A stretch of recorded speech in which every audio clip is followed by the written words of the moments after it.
Live on થઈ ગયું છે.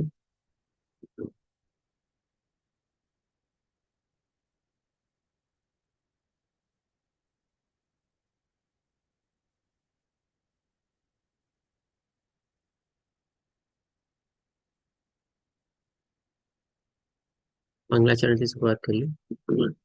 ઓમ નમો ભગવતે વાસુદેવાય. ઓમ નમો ભગવતે વાસુદેવાય. ઓમ નમો ભગવતે વાસુદેવાય. ઓમ અજ્ઞાનતિમિરાન્ધસ્ય જ્ઞાનાંજનાશલાકયા ચક્ષુરુન્મિલિतं येन તસ્मै શ્રીગુરુવે નમઃ. श्रीचैतन्यमनोभीष्टं स्थापितं येन भूतले स्वयं रूपं कदा मह्यं ददाति स्वपदान्तिकं. वन्देऽहं श्रीगुरु श्रीयुतपदकमलं श्रीगुरुन् वैष्णवानं च. श्रीरूपं साग्रजातं सहगण रघुनाथान्वितं तं सजीवं साद्वैतं सावधूतं परिजनसहितं श्रीकृष्णचैतन्यदेवं श्रीराधाकृष्णपादान् सहगण ललिता श्रीविशाखान्विताश्च. हे कृष्ण करुणा सिंधु दीनबंधु जगतपते गोपेश गोपिका कांत राधा कांत नमस्तुते. तप्त कांचन गौरांगी श्री राधे वृंदावनेश्वरी वृषभानुसुते देवी प्रणमामि हरिप्रिये. वाञ्छाकल्पतरुभ्यश्च कृपा सिन्धुभ्येव च पतितानां पावनेभ्यो वैष्णवेभ्यो नमो नमः. नमो विष्णुपादाय कृष्णपृष्ठाय भूतले श्रीमते भक्तिवेदान्त स्वामिनिति नामिने. नमस्ते सारस्वती देवीं गौरवाणी प्रचारिणे निर्विशेष शून्यवादी पाश्चात्य देशतारिणे. जय श्री कृष्ण चैतन्य प्रभु नित्यानंद श्री अद्वैत गदाधर श्रीवासादि गौर भक्त वृंदा. हरे कृष्ण कृष्ण कृष्ण हरे हरे, हरे राम राम राम हरे हरे. श्रील हरे राम प्रभुपाद की जय. श्री राधा हरे गोविंद कृष्ण प्रणाम. हरे हरे कृष्ण कृष्ण सर्वे ने. हरे कृष्ण. हरे कृष्ण। हरे हरे कृष्ण कृष्ण. दंडवत प्रणाम। हरे कृष्ण हिरल माता जी. हरे कृष्ण आनंद प्रभु जी. प्रभु दंडवत प्रणाम। हरे कृष्ण आहे प्रभु जी. हरे कृष्ण प्रभु जी, सादर प्रणाम। सर्वे प्रणाम माता जी. हरे कृष्ण जी, दंडवत प्रणाम। धन्यवाद प्रणाम आहे हिरल माता जी. ઓકે, આજે એકાદશી છે. બધા એકાદશી કરી હશે લગભગ. કોણે કોણે એકાદશી કરી છે બધાને હેન્ડ રેઝ થવા જોઈએ લગભગ. વિનંતી માતાજી, લલિત પ્રભુજી, આહિર માતાજી, વિરલ માતાજી, ચંદ્રિકા માતાજી, અમરીશનાથ પ્રભુજી. ઓકે, હેન્ડ રેઝ નથી કહેવા. મુકેશ પ્રભુજી આપની, અનંત પ્રભુજીની થઈ ગઈ છે. ઓકે, हरे कृष्ण प्रभु जी। જી જી અમરીશનાથ પ્રભુજી બોલો. प्रभु जी बपोर सुधी निर्जला थी અચ્છા, આજે સરસ. વાહ, 12 સરસ પ્રભુજી. द्वादश। દ્વાદશી બરાબર. ઓકે, સરસ. ઓકે, हरे कृष्ण प्रभु जी। हरे कृष्ण जगीसा माताजी. हरे कृष्ण आरती माताजी. हरे कृष्ण तप्त कंचन माताजी. हरे कृष्ण सुलोचना माताजी. हरे कृष्ण मीरा माताजी. हरे कृष्ण प्रभु दंडवत प्रणाम। धन्यवाद प्रणाम प्रभु जी. हरे कृष्ण प्रभु जी, ओके, दंडवत प्रणाम। धन्यवाद प्रणाम माताजी. ચાલો, હેન્ડ ઓવર કરી શકો છો બધા. ઘણા બધા એકાદશી કરેલી છે જાણીને ખુશી થઈ. નિર્જલા એકાદશી પ્રતિ પણ આગળ વધી રહ્યા છે. અમૃતસર પ્રભુજી હવે પ્રયત્ન કરજો આગળ ડેઈલી આપણે પૂરો દિવસ નિર્જલા એકાદશી બપોર સુધી કરી, હવે આગળ પણ થાય એવી શુભેચ્છા. प्रभु जी કહું છું કે હજી આજે બપોર સુધી કરી પ્રયત્ન કરજો કે પૂરો દિવસ નિર્જળા એકાદશી કરવાની. हरे कृष्ण प्रभु जी। પહેલાથી જ હું નિર્જળા કરતો હતો, પણ હવે અચ્છા, તમે 2 દિવસ બીમાર પડો ને એટલે બધા ના પાડે છે એમ કે તમે નિર્જળા કરો. કારણ કે અચ્છા, હું અચ્છા. લગભગ 33 કલાકે પાણી પીતો હતો ઓહો, અચ્છા. અને 38 કલાકે જમતો હતો. જ્યારે 11 હોય ને ઓકે, ત્યારે આગલા હા દિવસથી કરી દેતો હતો. હા, એટલે બરાબર. 10 એટલે બધા ના પાડી એમ કે તમે એમ કોઈ તકલીફ થાય છે. હા, થોડું વધી જાય તો એટલે હા, ઓકે. મને તો નિર્જરામાં કે કોઈ પણ ઉપવાસમાં કોઈ પ્રોબ્લેમ જ નથી. બરાબર, હરે સરસ કૃષ્ણ. પ્રભુજી. હરે કૃષ્ણ. ધન્યવાદ શેરિંગ બદલ. ઓકે, તો આજે આપણે શ્લોક નંબર 4 અને 5 લેશું. તો આગળ વધીએ આપણે. કોણ લેશે શ્લોક? હરે કૃષ્ણ. જી હરે તપે કૃષ્ણ. કંચન માતાજી લ્યો ને આપણો એડ્રેસ છે. हाँ, નેક્સ્ટ શ્લોક આરતી માતાજી લઈ લેશે. हरे कृष्ण प्रभु जी, दंडवत प्रणाम। श्लोक चौथा। ચોથો. હા. ददा ददाति प्रतिगुह्य गुणाति गुह्यम् आख्याति पृच्छति भुङ्क्ते भोजयते चैव षड्विधं प्रीतिलक्षणम्। अनुवाद भी લઈ શકો છો તમે. અનુવાદ: દાન આપવું અને દાન લેવું, ખાનગીમાં મનની વાત કહેવી, અંગત પ્રશ્નો પૂછવા, પ્રસાદ સ્વીકારવો અને પ્રસાદ આપવો, આ 6 ભક્તો વચ્ચેની પરસ્પર પ્રીતિના લક્ષણો છે. હરે કૃષ્ણ. ધન્યવાદ તત્વજ્ઞ માતાજી. તો જો આ મંત્રમાં જે પ્રમાણે બતાવેલું છે 6 ચીજો, કઈ પહેલું દાન આપવું, બીજું દાન લેવું, ત્રીજું ખાનગીમાં મનની વાત કહેવી, ચોથી અંગત પ્રશ્નો પૂછવા, પાંચમો પ્રસાદ સ્વીકારવો અને છઠ્ઠો પ્રસાદ આપવો. આ 6 જે આપણે કહી શકીએ જે લક્ષણો છે એ કેવા લક્ષણો બતાવવામાં આવેલા છે? તો કે બી પરસ્પર પ્રીતિના. પરસ્પર એટલે કે શું? એકબીજાની સાથે, જોઈન્ટલી, એકાંતમાં એકલા રીતે આ બધી ચીજ આપણે ન કરી શકીએ. અને પ્રીતિના એટલે કે બી પ્રેમપૂર્વક અથવા તો લાગણીપૂર્વક, ભાવપૂર્વક, બધા ભક્તના લક્ષણો છે. અને આપણે જાણીએ છીએ કે ભગવાનના ભક્તો હંમેશા દયાળુ હોય. ભગવાન એટલા દયાળુ છે, ભગવાનના ભક્તો બી દયાળુ હોય, કોઈની ઈર્ષ્યા ન કરતા હોય, એકબીજાની સાથે જ્ઞાનનું ને બધાનું આદાન પ્રદાન કરતા હોય. તો આ રીતે જે અહીંયા 6 લક્ષણો બતાવેલા આવે છે એ આપણે પહેલા જોઈએ કે ભાઈ આપણને ફાયદો શું કરે છે. તો ડેફિનેટલી એના સંદર્ભમાં જો આપણે ડિસ્કસ કરીએ તો ફાયદા તો ઘણા બધા છે, પણ અહીંયા થોડા ઘણા ફાયદા આપણે ડિસ્કસ કરશું કે જેથી કરીને આપણને છે ને આગળ વધવામાં બહુ મહત્વનો આ ફાળો આપે છે. કારણ કે આના પછીનો જે શ્લોક છે ને એમાં આપણને બતાવવામાં આવશે કે ભાઈ ભક્તોના કેટેગરી કેટલા પ્રકારના હોય છે. તો આપણે શું છે, બધા કનિષ્ઠ અધિકારીથી લઈને ઉચ્ચતમ અધિકારી સુધી પહોંચવાનું છે.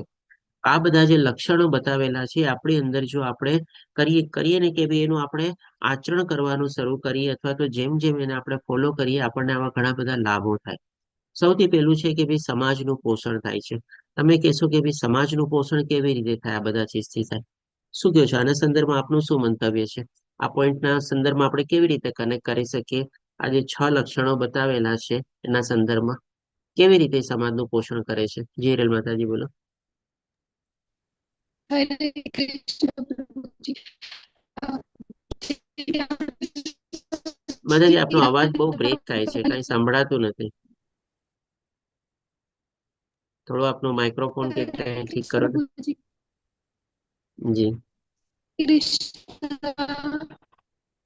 હરે કૃષ્ણ માતાજી, વોઇસ બહુ બ્રેક થાય છે. હા, હજી હરે ઇકો પણ પડે છે ને વોઇસ બી બ્રેક થાય છે. હા, આવે છે? બોલો નથી તો આવતો. ખબર પડશે. નથી આવતો, બરાબર નથી આવતો. નથી હરે આવતો. કૃષ્ણ. બહુ કટ થઈને આવે છે, બહુ જ. તો હું રૂમમાં છું ને એટલે એવું થતું હશે, વાંધો નહીં. કે ચાલો બીજા કોણ જવાબ આપી માતાજી શકે? વિડીયો બંધ કરો તો અવાજ આવશે. હરે કૃષ્ણ. જી બોલો. હા પ્રભુજી, તો આપણે પહેલું લઈએ ને કે દાન આપવું અને દાન લેવું. તો એના સંદર્ભમાં લઈએ તો જેટલી પણ આપણા લોકો હોય તો બધાનું એવી રીતે ના હોય કે બધાની પરિસ્થિતિ બરોબર ના હોય. તો એમાંથી કેટલા ભક્તો હોય એને દાન આપવાથી તો દાન લેવાથી પણ સમાજનું પોષણ થઈ શકે. પેલો પોઈન્ટ એના માટે છે. ચાલો બીજા કોઈ કહેશે મંતવ્ય આના સંદર્ભમાં? કેવી રીતે આ 6 લક્ષણો સમાજનું પોષણ કરે છે? હરે કૃષ્ણ. દાન આપવાનું તો બરાબર છે, દાન લેવાનું એટલે કે કોઈ આપણી જેવી સંસ્થા છે, આપણી ઇસ્કોન જેવી, એને કોઈ દાન આપતું હોય તો એનાથી જે કાંઈ બધાની ભક્તિમાં વૃદ્ધિ થવાની. એટલે જે દાન બીજાને આપીએ છીએ તો એનું પોષણ તો થાય જ છે, પણ દાન લેવું એટલે કે આવી સંસ્થા દાન લે ને એ પછી આ ભક્તિના ઓલા કાર્યોમાં ઉપયોગ કરે કૃષ્ણ ભાવના મૃતમાં, એ રીતે સમાજનું પોષણ થાય. ઓકે, ચાલો લાસ્ટ ચંદ્રિકા માતાજી આપ બોલો. હરે કૃષ્ણ પ્રભુજી, દાખલા તરીકે મને છે આ કિરણબેન સાધુ ઈ લોકોએ મને કૃષ્ણ બુક આપી, બરાબર ને, એક ઓલું હરે કૃષ્ણ નું મહામંત્ર નું જે ઓડિયો છે એ આપ્યો, તો એનાથી હું કાયમ સાંભળું તો એમાં મને ફેર પડે અને વાંચું તો એ આપણા જે વ્યક્તિગત ફાયદો થાય, બરાબર, કે મારે કઈ રીતે જિંદગી જીવી, કઈ રીતે ન જીવી, ક્રોધ કરવો કે ના કરવો, તો મને તો ફાયદો થાય, પ્લસ હું બીજી સામેની વ્યક્તિ છે એને સાથે સારું વર્તન કરું તો ઓલરેડી સમાજને એનો ફાયદો જ થાય, એટલે પોષણ થયું જ કહેવાય ને એક રીતે. આ દ્રષ્ટિએ મને એવું લાગે છે. દાન બરાબર, લેવું. સરસ. સરસ ચંદ્રિકા માતાજી. જી લલિત પ્રભુજી, આપનો એન્ડેસ છે, ફરીથી બોલો. આનું આધ્યાત્મિક જ્ઞાન આપીએ તો પણ એ પોષણ જ થયું ને. કૃષ્ણ ભાવનામૃતમાં આવે માણસો, એ પણ એક બરાબર, વસ્તુ આવે. હરે કૃષ્ણ. સરસ.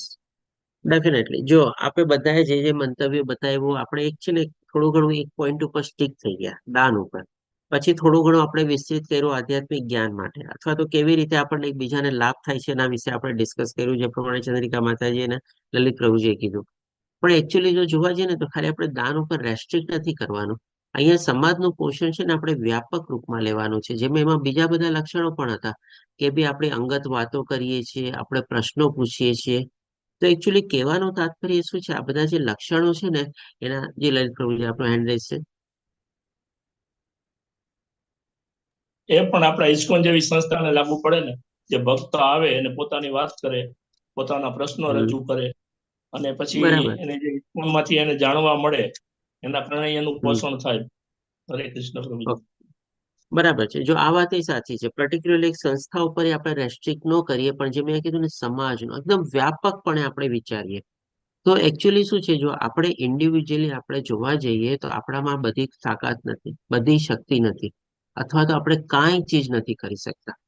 અહીંયા ટૂંકમાં સંક્ષિપ્તમાં જો આપણે લઈએ કે ભાઈ ચાલો દાન વળને આપણે સાઈડમાં રાખીએ, પણ એ ખાલી આપવું અને લેવું લઈએ, તો આપવું અને લેવાના સંદર્ભમાં આપણે કેટલી બધી ચીજ આપણે આપી શકીએ છીએ અને કેટલી બધી ચીજ આપણને જરૂરિયાત હોય છે, આપણે બીજા લોકો પાસેથી મેળવીએ છીએ અથવા તો મદદ લઈએ છીએ. એટલે કે આપવું લેવું, એક આદાન પ્રદાન કરવું, આપણે એના દ્વારા પણ સમાજનું પોષણ થાય છે. આપણે એકલા કહીએ કે ભાઈ હું બધું કરી લઈશ, આપણે કહીએ ને કે કાંઈ કરતા કાંઈ ચીજ આપણે એકલા હાથે નથી કરી શકતા.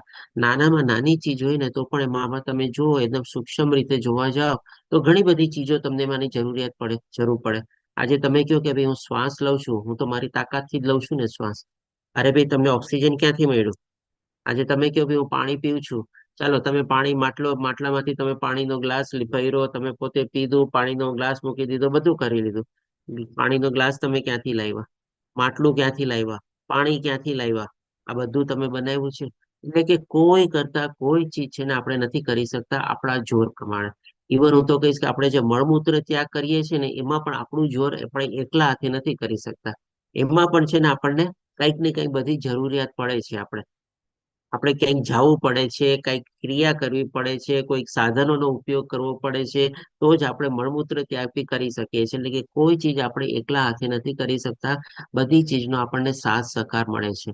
તો આ 6 ચીજ જે લક્ષણો બતાવવામાં આવેલા છે, ઈ જ તો છે. પેલું આપવું અને લેવું. ખાલી આપણે એક દાન વર્ડ માટે આપણે રેસ્ટ્રિક્ટ નથી કરવાનું. બીજું શું? આપણે પ્રશ્નો પૂછવા, બધી ચીજની આપણને માહિતી હોય છે, જાણકારી હોય છે, જ્ઞાન હોય છે, તો કે નથી હોતું. પછી કોઈ ચીજની સાથે આપણે શેર કરવી તમારે. પછી આપણે શું છે કે ભાઈ પ્રસાદ લેવો અને પ્રસાદ આપણે આપવો. તો આના સંદર્ભમાં પણ લેવું અને આપવું જ, જો આપણે લઈએ પ્રસાદને થોડોક આપણે સાઈડમાં હમણાં રાખીએ, ડેફિનેટલી પોઈન્ટ વાઇઝ આપણે બધું 6 ચીજ બી ડિસ્કસ કરશું જ. અને જે તમે બધાએ કીધું એ વાત બરાબર જ છે. પણ આ રીતે જોવા જઈએ તો સમાજનું આ બધી ચીજો સાંકળી લઈએ ને જોડી લઈએ ને, ત્યારે જ તો આ સમાજનું પોષણ થાય છે, આપણે કહી શકીએ. આપણે એકલા હાથે કોઈ ચીજ નથી કરી શકતા. કોઈક ને કોઈકની આપણે ચીજ વસ્તુની જરૂર પડે, લોકોની જરૂર પડે, માહિતીની જરૂર પડે, જ્ઞાનની જરૂર પડે, ઇન્ફોર્મેશનની જરૂર પડે, કેટલી બધી ચીજની આપણને જરૂર પડે, ત્યારે જઈને આપણે કરી શકીએ. પછી બીજું છે આમાં કારણ કે ભાઈ સમાજનું કાર્યચક્ર આગળ વધે છે. તો જો આ બધી જે સિસ્ટમ ચાલે છે, એકબીજાના સાથ અને સહકારથી, સપોર્ટ અને કોઓપરેશનથી છે ને, આ આખી સમાજનું કાર્યચક્ર ચાલે છે. હવે આપણે જે કહીએ છીએ કે ભાઈ આ ચીજ મેં કરી, આ ચીજ આપણે કર્યું, ડેફિનેટલી આપણે ત્યાં લેવલ 3 માં છે. આપણે જાણી ગયા છે કે આપણે કોઈ ચીજના કરતા નથી, કોઈ ચીજના સ્વામી નથી, કોઈ ચીજના ભોગતા નથી. બરોબર છે. પણ આપણને શું છે, આપણે એક રીતે નિમિત્ત બન્યા છે. જેમ ભગવાને પણ અર્જુનને નિમિત્ત બનાવ્યો મહાભારતના યુદ્ધ માટે, અને 11મા અધ્યાયમાં કીધું કે ભાઈ તું તો એક નિમિત્ત માત્ર છે, એક સાધન રૂપ છે, બાકી તો જે થવાનું થવાનું જ છે. તો બધું ભગવાનની મરજી પ્રમાણે થાય જ છે. બધું એના પ્રમાણે જ બધું બરાબર જ થાય છે. અને ભગવાન બધાના હિતે છે, બધું સારું કરે છે. પણ આપણને છે ને ભગવાને આપણને નિમિત્ત બનાવેલા હોય છે. તો આપણે એ નિમિત્ત સમજીને છે ને આ બધી ચીજો કરવાની હોય છે. આપણી પાસે કોઈ જ્ઞાન હોય, આપણી પાસે કોઈક સુવિધા હોય, આપણી પાસે કોઈક વૈભવ હોય, આપણી પાસે કોઈક ઐશ્વર્ય હોય, તો આપણે એનું આદાન પ્રદાન કરવાનું છે. આપણી પાસે કોઈ કમી હોય, આપણને કોઈ ચીજ જોતી હોય, તો એને આપણે મેળવવા માટે પ્રયત્ન કરવાના છે. એટલે એ રીતે પણ આપણે કહી શકીએ કે ભાઈ આપણે એક નિમિત્ત જે બનેલા છે, એ નિમિત્ત રૂપે આપણે કાર્યચક્રને આગળ વધારવાનું છે. ભગવાનનું કાર્યચક્ર તો ચાલવાનું જ છે, ભગવાનની મરજી પ્રમાણે ચાલવાનું છે. પણ અહીંયા જે આપણે આવ્યા છીએ, તો એ કાર્યચક્રને આગળ વધારવા માટે પણ આપણે જે કાંઈ પણ યોગદાન આપીએ, જે કાંઈ પણ આપણે કહી શકીએ ને યથાશક્તિ પ્રમાણે, જ્ઞાન શક્તિ પ્રમાણે, આપણી વૈભવ શક્તિ પ્રમાણે, ઐશ્વર્ય શક્તિ પ્રમાણે જેટલું આપણે યોગદાન કરશું, એ દ્વારા પણ તો આપણે એક નિમિત્ત બન્યા. ભગવાન આપણને નિમિત્ત બનાવે છે, સાધન બનાવે છે, તો એ પણ એક ભગવાનની આપણા ઉપર કૃપા છે. તો આ રીતે આપણે સમજી શકીએ કે આ જે કાર્યચક્ર જે આગળ ચાલી રહ્યું છે, એમાં આપણે નિમિત્ત રૂપે આ બધામાં આપણે પાર્ટિસિપેટ કરવું જોઈએ આપણે. પછી શું છે ત્રીજું કે ભાઈ એકબીજાની પરસ્પર સુખ સુવિધા અને સગવડમાં વધારો થાય છે. ડેફિનેટલી જેમ આપણે શ્લોકમાં જ કીધેલું હતું ને કે પરસ્પર પ્રીતિ. તો આપણે જ્યારે એકબીજાની સાથે આ બધી ચીજો આપણે આદાન પ્રદાન કરીએ, કોઈકને કંઈ પ્રોબ્લેમ હોય, એને આપણે એને માર્ગદર્શન આપીએ, એને આપણે કહે ને કે ભાઈ આગળ વધારવા માટેનું કંઈ જ્ઞાન આપીએ, તો એને પણ થોડું ઘણું સુખ સગવડ શાંતિ ને બધું મળે બધી રીતે. અહીંયા થોડું ઘણું આપણે કહે ને કે આજે 4 પોઈન્ટ 5 પોઈન્ટ સુધી છે ને, આપણે કહી શકીએ કે થોડા ઘણા આપણે ભૌતિક સંદર્ભમાં આપણે આને કનેક્ટ કરી શકીએ. પણ જે છેલ્લા 4 પોઈન્ટ છે ને આપણે, એ ટોટલી આપણે કહી શકીએ આધ્યાત્મિક છે. આ 5 પોઈન્ટમાં પણ આધ્યાત્મિક નથી એવું નથી, પણ થોડું ઘણું આપણે સમજણ શક્તિ માટે કનેક્ટ કરવા માટે આપણે એને એ રીતે આપણે ડિસ્કસ કરીએ છીએ અને દાખલા લઈએ છીએ. તો અહીંયા જે સુખ સુવિધા અને સગવડનો મતલબ શું કે ભાઈ આપણે એકબીજાની જિંદગીમાં આપણે સારો એવો કંઈક સાથ સહકાર અને ફાળો આપી શકીએ, કે ભાઈ આપણી જિંદગી પણ સારી જાય અને સામેવાળાની જિંદગી પણ સારી જાય આપણે. પછી શું છે પ્રેમ વિકસે છે. તો ડેફિનેટલી પ્રેમ ક્યારે વિકસે? આમ જોવા જઈએ તો આપણે કે ને કે ભાવ, અભાવ અને પ્રભાવ 3 રીતે આપણો પ્રેમ વિકસે. આપણે કંઈક ને કંઈક આપણે એમાં કહીએ ને કે આપણી પાસે ઓછું હોય અને સામેવાળી વ્યક્તિ આપણને મદદ કરે, આપણે એના પ્રત્યે પ્રેમ ભાવે જાગે, આપણે એના પ્રત્યે લાગણી જાગે, જો એ વ્યક્તિએ મને મદદ કરી હતી, આપણે યાદ કરીએ. એવો કોઈ આપણી પાસે અભાવ હોય, ભાવ હોય, એવો પ્રેમ હોય તમારે, અથવા તો પ્રભાવ સામેવાળી વ્યક્તિનો હોય, કંઈક ને કંઈક એવી ચીજ હોય જેનાથી દ્વારા આપણે બધા વ્યક્તિ સાથે આપણે પ્રેમ નથી કરી શકતા.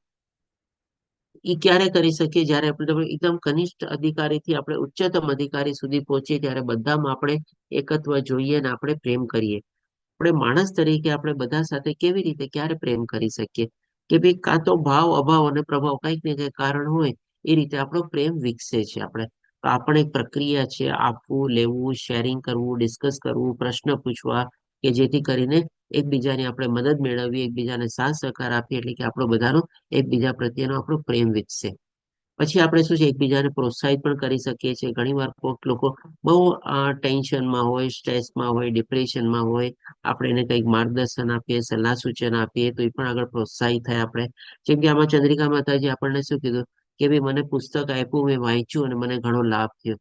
તો જેણે આપ્યું એમણે શું કર્યું, એક એને મોટિવેટ કરવાના, પ્રોત્સાહિતના હેતુથી આપ્યું કે ભાઈ ચાલ એક પુસ્તક વાંચતું, તને ઘણી મદદ થશે.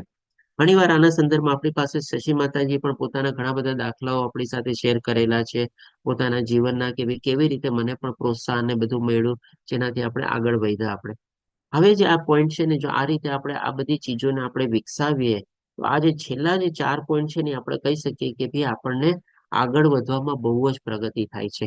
અને આ આપણે કહી શકીએ કે આપણે આધ્યાત્મિક જીવનના પણ આપણે કહી શકીએ પાયા છે. કે ભાઈ સૌથી પહેલા તો આપણું સ્વામિત્વ દૂર થાય છે. આપણે જે કહીએ ને આ ચીજ મારી, આ ચીજ મારી માલિકીની, જ્યારે આપણી આપવા અને લેવાની ક્રિયામાં આપણે જ્યારે પ્રવૃત્ત થઈએ છીએ ને, ત્યારે આપણે સમજીએ છીએ કે ભાઈ મારું તો કાંઈ છે જ નહીં, મારી માલિકીનું કંઈ છે જ નહીં, હું કંઈ લાવીને આવ્યો જ નથી અને કંઈ લઈને જવાનો જ નથી. તો હું જે આદાન પ્રદાન કરું છું, લઉં છું અને દઉં છું, પણ તો ભગવાનનું જ છે. અને ભગવાને મને નિમિત્ત બનાવ્યો છે, અને નિમિત્ત રૂપી સામેવાળાને કોઈકને મદદ છે, અથવા તો એને મારી પાસેથી કંઈક માંગ્યું છે અને હું એને મદદ કરું છું. એટલે આપણો સ્વામિત્વ ભાવ છે ને સદંતર આપણો એને કે નાબૂદ થઈ જાય. આપણે બહુ આપણને મદદ કરે છે આપણને. અધરવાઇઝ આ સ્વામિત્વ અને અહંકાર ભાવ છે ને, આપણને કાઢવો જરાય આપણને કે ને ઈઝી નથી, આપણે બહુ જ અઘરો છે. અને જ્યારે આ સ્વામિત્વ ભાવ વયો જાય છે ને, ત્યારે આપણો આ જે મિથ્યા અહંકાર છે ને, એ પણ આસ્તે આસ્તે પછી વયો જાય છે. મારું કઈ છે જ નહીં. અને હું કઈ રાખેલું જ બેઠવાનું નથી, તો પછી મારે અહંકાર શેનો કરવાનો ભાઈ?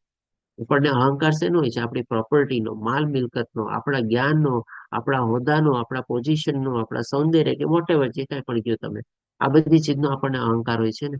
પણ હવે જયારે આવી સમજણ આવી જાય કે ભાઈ હું કોઈ ચીજનો માલિક જ નથી, તો પછી આ અહંકાર પણ છે ને બહુ ઇઝીલી આપણો નાબૂદ થઈ જાય છે. અને પછી કેવળ ને કેવળ ખાલી આપણો સાચો અહંકાર રહે છે કે ભાઈ હું ભગવાનનો અંશ છું બસ, અને ભગવાનનો દાસ છું ને ભગવાનની સેવા કરવી છે.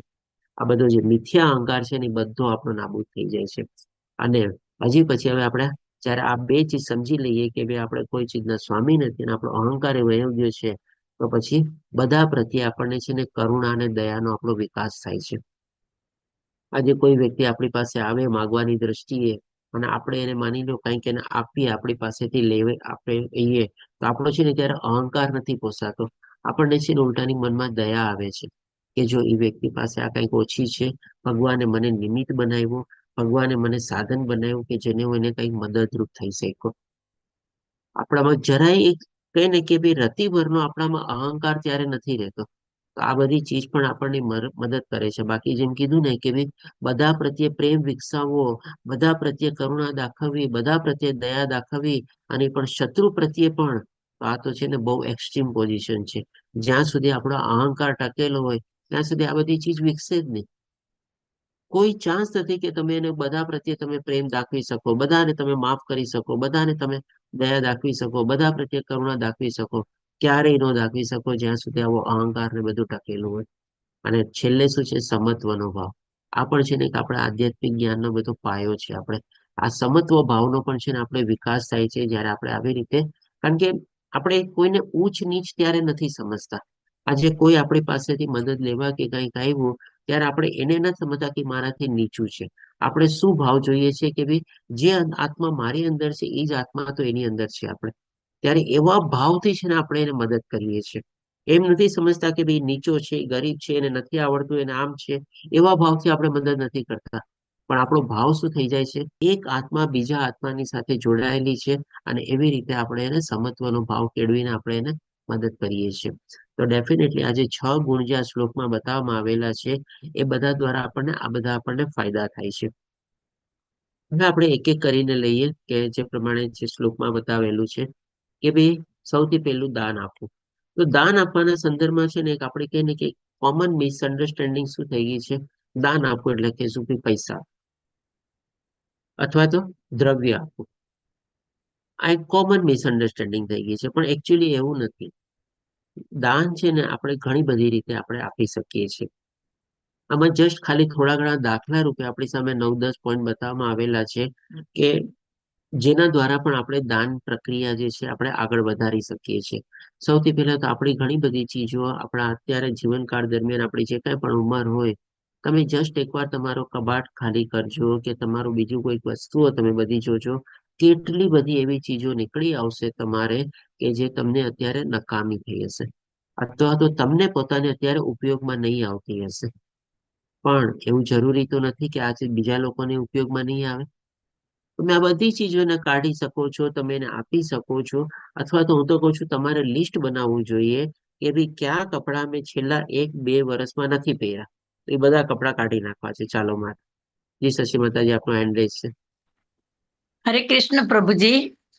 ઘણી વખત છે ને અમારું લેડીઝ નું એવું છે કે દિવાળી વખતે અમે છે ને માળિયા સાફ કરાવીએ, પછી ખૂબ સામાન કાઢીએ, હવે તો બધું કાઢી જ નાખવું છે. પણ પાછું કેમ એમ થઈ જાય કે ના, થોડી થોડી વસ્તુ કરીને પાછું બધું ગોઠવાઈ જાય, એને એ જ વસ્તુ કાઢવાની વસ્તુ દેવાતી નથી. આ મોહ મુકાતો સાચી વાત છે. સાચી વાત છે. સરસ માતાજી, હું એ પોઈન્ટ ઉપર આવવાનો જ હતો, અને જે તમે કીધું ને કે એ શું કામે નથી થતી તેનું કારણ તમારા સવાલમાં જ હતું. તમે શું કીધું? મોહ નથી મુકાતો. તો પેલું હમ કારણ તો છે ને મોહ છે જ તમારે. પણ હજી એક હમ બીજું કારણ શું છે? આપણો છે ને સ્વામિત્વ ભાવ છે. તને ખબર હમ છે આ ચીજ હું ક્યાંથી લાવી હતી? તને ખબર છે આ ચીજ મેં કેટલા વખત માટે મને આ ચીજનો કેટલો શોખ હતો? તને ખબર છે આ ચીજ માટે મેં કેટલી મહેનત કરી હતી? અને હવે મારું મારું મારું કરીને સ્વામિત્વ ભાવ બીજો એમાં રહેલો છે. અને ઈ સ્વામિત્વ ભાવના હિસાબે આપણે શું કહીએ છીએ? અહંકાર. રાખી મૂક ને, સંગ્રહેલો સાપ પણ કામમાં આવે, આજે નહીં તો કાલે કામમાં આવશે. એટલે કે આવી એક અહંકાર, આપણે એ અહંકાર ભાવને છે ને આપણે બીજું નામ આપી દઈએ છીએ. આજે નહીં તો કાલે કામમાં આવશે એવી કોઈ કહેવતનો આપણે આશરો લઈએ છીએ. પણ હકીકતમાં જોઈએ ને તો આપણો એક અહંકાર છે કે ભઈ મારું છે, મારી પાસે છે. કાલે મને કોઈ પૂછશે ને તો હું કહીશ, અરે હા બધું મારી પાસે પડ્યું છે, ગોડાઉનમાં ને ઉપરમાં માળામાં બધું છે. જી ચંદ્રિકા માતાજી, આપણો એન્ડ છે, શું કહો છો? હરે કૃષ્ણ ચંદ્રિકા માતાજી. ઓકે ચાલો. હરે કૃષ્ણ માતાજી, વોઇસ નથી આવતો તમારો. આપણે જે રકમ વસ્તુ આપી દીધી. માતાજી, ઓકે વોઇસ નથી આવતો. તમારો વિડિયો ઓફ કરીને ટ્રાય કરો. ઓકે માતાજી, ચાલો પછી આપણે ઘણું બધું ડિસ્કસ કરવાનું છે આપણે. તો ડેફિનેટલી આ બધો ભાવ હોય છે. અને પછી ઘણી વાર તમે જોજો ક્યારેક બીજું એક કારણ શું હોય છે હજી એના પાછળ, ક્યારેક આપણે છે ને આવી બધી વસ્તુ કાઢી નાખીએ અને આપી દઈએ ને, એના અમુક દિવસ પછી છે ને તમે જોજો કોઈક આપણી પાસે એ ચીજ લેવા આવે અથવા માંગવા આવે ત્યારે આપણને અફસોસ થાય, અરે યાર હમણાં આ ગયા અઠવાડિયે જ મેં આ બધી ચીજો કાઢી તમારે, પેલા કેવું તું ને તારે મને. તો આ બધું શું છે આપણું એક કઈ ને એક જાતનો મોહ ને જે સચી માતાજી આપણને એન્ડ છે, શું કહે છે? હા, આ જ વસ્તુ પ્રભુજી હમણાં જ બની મારી સાથે. મારી પાસે છે ને 3-4 વોટર બેગો હતી જે ગરમ પાણી રહી શકે એવી. તો મેં કીધું આટલી બધી કિટી પાર્ટીમાં પ્રેઝન્ટ આવી હોય ને છોકરાઓને આવી હોય, માળિયેથી બધી ઉતારી અને પછી મને એમ થયું દિવાળી ટાઈમે મેં ચોકીદારને આપી દીધી કે ગરમ પાણી તું પીજે, એમ ઠંડુ શિયાળામાં પીએ છે ને તો બધાને એવી રીતે 2-3 બોટલો આપી દીધી. ને હવે મારે હોસ્પિટલમાં જ્યારે જરૂર પડી ત્યારે મને એમ થયું કે આ મેં ભૂલ કરી, આ ન આપી દેવાયું. મારે પછી તકલીફ પડવા માંડી, મારે ક્યાં માગવા જાવી હવે ટાઈમ. હરે કૃષ્ણ. જો હરે કૃષ્ણ, જો માતાજી આમાં પણ એક હું એક આપણે ડિસ્કસ કરીએ, થોડો પણ એક સારો ભાવ છે. સૌથી પહેલા તો છે ને તમે જે આપી દીધી ને એના માટે કોઈ દી અફસોસ નહીં કરવાનો. આપી દીધી આપી દીધી, તેને કે ભાઈ દીધેલું દાન ને કોઈ દી આપણે એના માટે અફસોસ અથવા પાછું મેળવવાની પણ આપણે પ્રક્રિયા ન કરવી, કારણ કે એ પણ એક જાતનું આપણું ખોટું કર્મ છે આપણે. તો ડેફિનેટલી તમે જે આપી દીધી સારું કર્યું. પછી જે આ તો તમને પોતાને જરૂર પડી, પણ માની લો કોઈ બીજો વ્યક્તિ આવે ને તો તમારી ભગવાનની કૃપા સમજવાનું કે જો જે ચીજ મારી પાસે આટલા વખત સુધી પડેલી હતી હું એનો ઉપયોગમાં નહોતી લેતી અને મેં હવે જયારે આપી દીધી ત્યારે જ મને કોઈ બીજી વ્યક્તિ મારી પાસે આવ્યું અને માગવા માટે કે ભાઈ એને જરૂરિયાત છે ને માંગે છે કે ભાઈ હોય તો તમે મને આપો. તો આ ભગવાનની કૃપા છે કે સૌથી પહેલા તો તમારી પાસેથી બધી ચીજો કઢાવી તમારે, કે તમારી પાસેથી સ્વામિત્વ અને અહંકાર ભાવ ગયો, તમે આપવામાં પ્રક્રિયામાં પ્રવૃત્ત થયા. બીજી તમારે ભગવાનની કૃપા શું સમજવાની કે જો મેં જેમ જેમ આપ્યું એમ હજી ભગવાનને મારી ઈ ક્રિયાને આગળ વધારવા માટે હજી એક બીજા માણસને મારી પાસે મોકલાવ્યો કે તમે મને કઈ મદદ કરી શકતા હો તો કરો. ત્યારે માની લો તમારી પાસે વોટર બેગ નથી પણ તે દાખલો લેવાનો, તમારી વ્યક્તિને પૂછવાનું તો મને કેવું તને બીજી કેવી રીતે મદદ કરી શકું, મારી પાસે આપ છે આમાંથી જતન તને કઈ કામમાં આવતું હોય તો તું લઈ જા. આ પણ એક ભગવાનની કૃપા છે.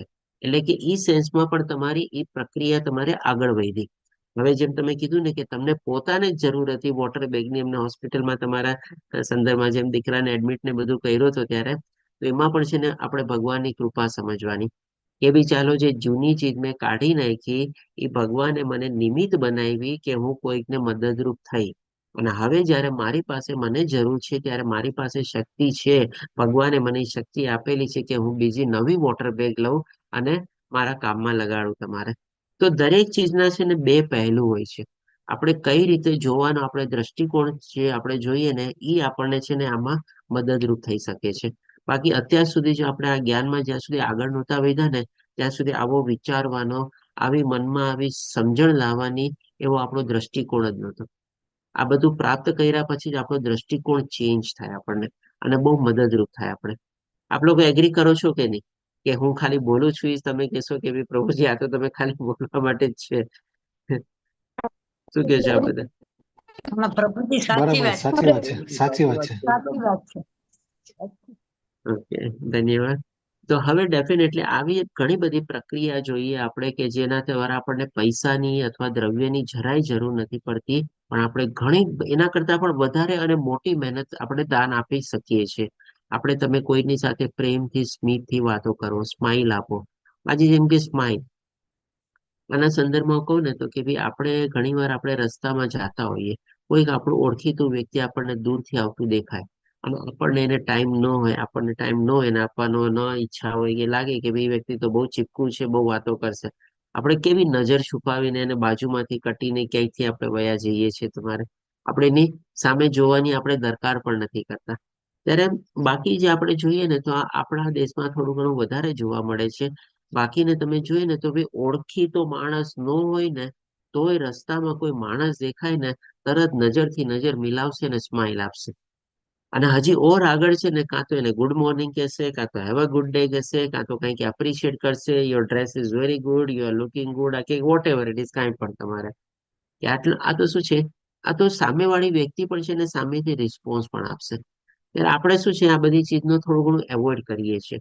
આમાં શું છે એકચ્યુઅલી ભાવ શું છે, સામેવાળો માણસ હોઈ શકે કદરૂપો હોય તો પણ આપણે એને સ્માઇલ આપીએ, એમાં શું નુકસાન છે? આમાં શું છે, આ રીતે જયારે કરશું ને આપણો જે સમત્વ ભાવ છે ને એ વિકસે. આપણે એ સામેવાળા માણસનો બાહ્ય દેખાવ નથી જોતા, એ કાળો છે, ગોરો છે, પૈસાદાર છે, ગરીબ છે, કેવા કપડાં પહેરેલા છે, એ બધું નથી જોતા. પણ આપણે એની અંદરનો આપણે આત્મા જોઈએ છીએ, આપણે એને ગુડ મોર્નિંગ કહીએ છીએ, એને આપણે સ્માઇલ આપીએ છીએ. જયારે આવી સમજણ કેળવશો ને ત્યારે તમે કોઈને ઇગ્નોર નહીં કરો, તમે કોઈને એવોઈડ નહીં કરો. અને આ પણ એક બહુ મોટું કહે ને કે ભાઈ સારું કામ છે તમારે, આપણે વગર પૈસા આપણે દાન આપી શકીએ છીએ. પછી આપણે ધીરજથી સાંભળવું. ઓકે, હરે કૃષ્ણ રાજેન્દ્ર પ્રભુજી. તો ડેફિનેટલી આજે કોઈ ઘણી વાર વ્યક્તિ શું હોય છે કે ભાઈ કંઈક સ્ટ્રેસ ટેન્શનમાં આવી જાય અને કોઈ પોતાનું લાગે એની પાસે બધું છે ને પોતાનો ઉભરો ઠાલવતું હોય તમારે. તો આવા વ્યક્તિને પણ આપણે છે ને ધ્યાનથી સાંભળવું જોઈએ, ધીરજથી સાંભળવું જોઈએ. આપણે આપણની પાસે ટાઈમ નથી તો આપણે એને ઇગ્નોર અને અવોઇડ ન કરવું જોઈએ. કદાચ હોઈ શકે આપણે કોઈ બહુ અર્જન્ટ કામમાં આપણે બિઝી હોઈએ અને ત્યારે તત્કાલ આપણે એને સમય ન આપી શકીએ તો પણ છે ને આપણે થોડી ઘણી એને સાંત્વના કે કંઈક આપવું જોઈએ કે ભાઈ એક કામ કર ને, અત્યારે આપણે અડધી કલાક પછી 1 કલાક પછી આ વાત ડિસ્કસ કરીએ, આજે સાંજના મારે ઘરે આવજે, મને તું 2 કલાક પછી ફોન કરજે. પણ આપણે એને ટોટલી અરે આ બધી વાતો શું કરે છે, આ બધી કઈ કામની વાતો નથી, આ બધું સાંભળીને મને શું ફાયદો, એ તારો પ્રોબ્લેમ છે, તું કર બધું, આવું બધું કરીને જો આપણે કરીએ ને તો આપણે માણસને ધૂતકાયરો કહેવાય છે. પણ એને પણ આદર માન સન્માન આપવાનો, ધીરજથી સાંભળવાનો.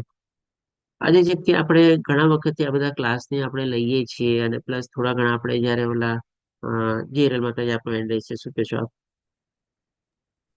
હરે કૃષ્ણ પ્રભુજી. હરે હરે કૃષ્ણ, બોલો. કૃષ્ણ. અવાજ આવે જી છે બોલો. પ્રભુજી? હા બોલો, હા બોલો. હા, તો પ્રભુજી તમે કીધું ને કે આપણે સાંભળવાનું એમ, તો હું હોસ્ટેલમાં હતી ને તો મારી સાથે ઘણા એવા હતા કે ખૂબ ડિપ્રેશનમાં રહેતા એમ. તો જ્યારે હું ભગવદ્ ગીતાના ક્લાસ કરતી ને તો ત્યારે એ લોકો મતલબ ઇગ્નોર કરતા, પણ પછી હું આવતી રહી ને તો એ લોકો મને ફોન કરે કે સાંભળ ને મને આટલી બધી તકલીફ છે. તો હું કહું વાંધો નહીં, તમે સાંભળવાનું સાંભળું હું. પછી હું ધીમે ધીમે કહું કે તમે હરે કૃષ્ણ મહામંત્રનું ચેન્ટિંગ કરો એમ. તો અત્યારે મારા કોન્ટેક્ટમાં ઘણા એવા મારા ફ્રેન્ડ્સ થઈ ગયા કે જે છે ને ડેઈલી મને છે ને વોટ્સઅપમાં મેસેજ મોકલી દે ઓડિયો રેકોર્ડ કરીને હરે કૃષ્ણ મહામંત્રનો. કા પછી મને સાંજ પડે ફોન કરીને કહે કે જો આજનો દિવસ ખૂબ સારો રહ્યો એમ. તો આપણને એમ થાય કે આમાં જોઈડા ને તો ઘણો ફેર પડ્યો એમ. તો આપણે એવી રીતે ભલે આપણે પૈસાથી કેવી રીતે સેવા ના કરી શકીએ પણ આ ખૂબ સારી સેવા થઈ ગઈ એમ. મતલબ બહુ ધાર્યું ન ઉત્તમ હોય. સેવા થઈ. હા, સાચી વાત. ભગવાનની ધન્યવાદ કૃપા. માતાજી શેરિંગ બદલ. હા, હા. તમે મારું કામ ઘણું ઈઝી કરી દીધું. આવા જ આપણે કહે ને કે એકદમ રિયલ લાઈફ ટાઈમ એક્સપિરિયન્સ જો કોઈ શેર કરે ને તો ઘણું આપણને સહજ થઈ જાય. તો ડેફિનેટલી આપણે એ જ કહેવા જતો કે આપણે ઘણા વખત ત્યાં ક્લાસીસ લઈએ છીએ, આપણે લેવલ 1, લેવલ 2, લેવલ 3, આપણે વચ્ચે આપણે થોડાક આપણે બીજા પ્રકારના બી ક્લાસીસ લીધા આપણે. તો એ બધા ક્લાસીસ જયારે લેતા ને ઘણા લોકો ફક્તો છે ને મને ફોન કરતા ત્યારે. તો જો મારે કેનેડા અને ઇન્ડિયાના ટાઈમમાં થોડો ઘણો ડિફરન્સ થઈ જાય, પણ હવે શું છે દિવસ રાતનો પણ ડિફરન્સ હોય. જરૂરી નથી કે ભાઈ હર વખતે એ લોકોનો કોલ એટેન્ડ કરી શકું. પણ શું ભાઈ કાં તો હું એ લોકોને વળતો મેસેજ આપી દઉં કે ભાઈ તમે કયો મને એ પ્રમાણે ટાઈમમાં હું તમને કોન્ટેક્ટ કરું, અથવા તો તમે આ ટાઈમમાં હું તમને કોલ કરું તો તમે એટેન્ડ કરી શકશો. એટલે કે ભાઈ શું છે ઘણી બધી ચીજો એ લોકો શેર કરતા, ડિસ્કસ કરતા, પ્રશ્ન પૂછતા તમારે. તો આ શું છે આવી રીતે પણ આપણે કરીએ ને તો એ લોકોને પણ આપણે મદદરૂપ થઈ શકીએ. બાકી જો આપણે કાંઈ નથી, હું અહીંયા બેઠા બેઠા મેં એમને કોઈ જાતની કાંઈ મદદ નથી કરી. પણ જે પ્રમાણે અત્યારે હિરલ માતાજી કીધું ને, આવું થોડું ઘણું સલાહ સૂચન માર્ગદર્શન આપી એ લોકોના પ્રશ્નના ઉત્તર આપીએ ને એ લોકોને પણ ઘણો બધો રાહત મળે, ઘણી બધો લાભ થાય આપણે. એટલે સાંભળવું બહુ જરૂરી છે. અને આપણે ભગવદ્ ગીતા દ્વારા આપણે જાણી શકીએ છીએ કે ભગવાન પણ અર્જુનને શું કહે છે, સાંભળ. નાના ઉપર પણ આપણે ડિસ્કસ કરી ગયા છે કે ભાઈ સાંભળવું, સામેવાળા વ્યક્તિને આપણે જો શાંતિથી સાંભળીએ ને એમાં પણ આપણે એને ઘણી બધી મદદ કરીએ છીએ. આપણે કાંઈ એમાં માની લો સાંભળીને આપણે એને કાંઈ બતાવીએ બી નહીં, કાંઈ સોલ્યુશન બી ન આપીએ, કાંઈ એનો ઉપાય બી ન બતાવીએ, બસ ખાલી શાંતિથી આપણે લાગણીપૂર્વક, પ્રેમપૂર્વક એને સાંભળી લઈએ ને તો પણ એક બહુ મોટી મદદ છે આપણે. અને ડેફિનેટલી આપણો થોડો ઘણો સમય આપણે ફાળવવાનો, કારણ કે સમય એક એવી ચીજ છે ને, આજે જેમ કે પૈસા હશે ને તમારી પાસે, તમે ઘણા બધા પૈસા આપી દીધા, દાન કરી દીધું, તમને લાગશે કે મારી પાસેથી આટલું વયું ગયું, કદાચ તમારી પાસે પાછું બી આવી જશે. પણ તમે જે કોઈને સમય આપ્યો હશે ને એ સમય તમારી પાસે ક્યારેય પાછો નથી આવવાનો. તો તમે વિચારો, જે ચીજ તમને કોઈથી પાછી મળવાની નથી અને બધા માટે તમે સમય સરખો છે, તેમ છતાં તમારા, અને બધા માણસો બિઝી છે, કોઈ નવરા નથી બેઠેલા, તેમ છતાં પણ એમાંથી તમે કોઈકને સમય કાઢીને આપ્યો, કેટલું મોટું દાન કહેવાય આમ જોવા જાવ તો. કેને કે સમય બડા બલવાન, અને સમય બહુ કિંમતી વસ્તુ છે આપણે. તો આ તો પૈસા કરતા પણ આપણે કહે ને કે વધારે મૂલ્યવાન થઈ ગઈ. પૈસા તો તમને મળી જશે, આજે તમે ₹1,00,000 દાન આપ્યું, ભગવાનની કૃપા થઈ, તમે 10 લાખ કમાઈ લેશો પાછા. પણ આજે તમે કોઈને 2 કલાક આપી દીધા તો એ 2 કલાક તમે આખી જિંદગીમાં ફરીથી પાછા નથી મેળવવાના. એમાંથી તમને કોઈ 2 કલાકમાંથી 2 મિનિટ તમારી તમને ફરીથી નથી આપવાની.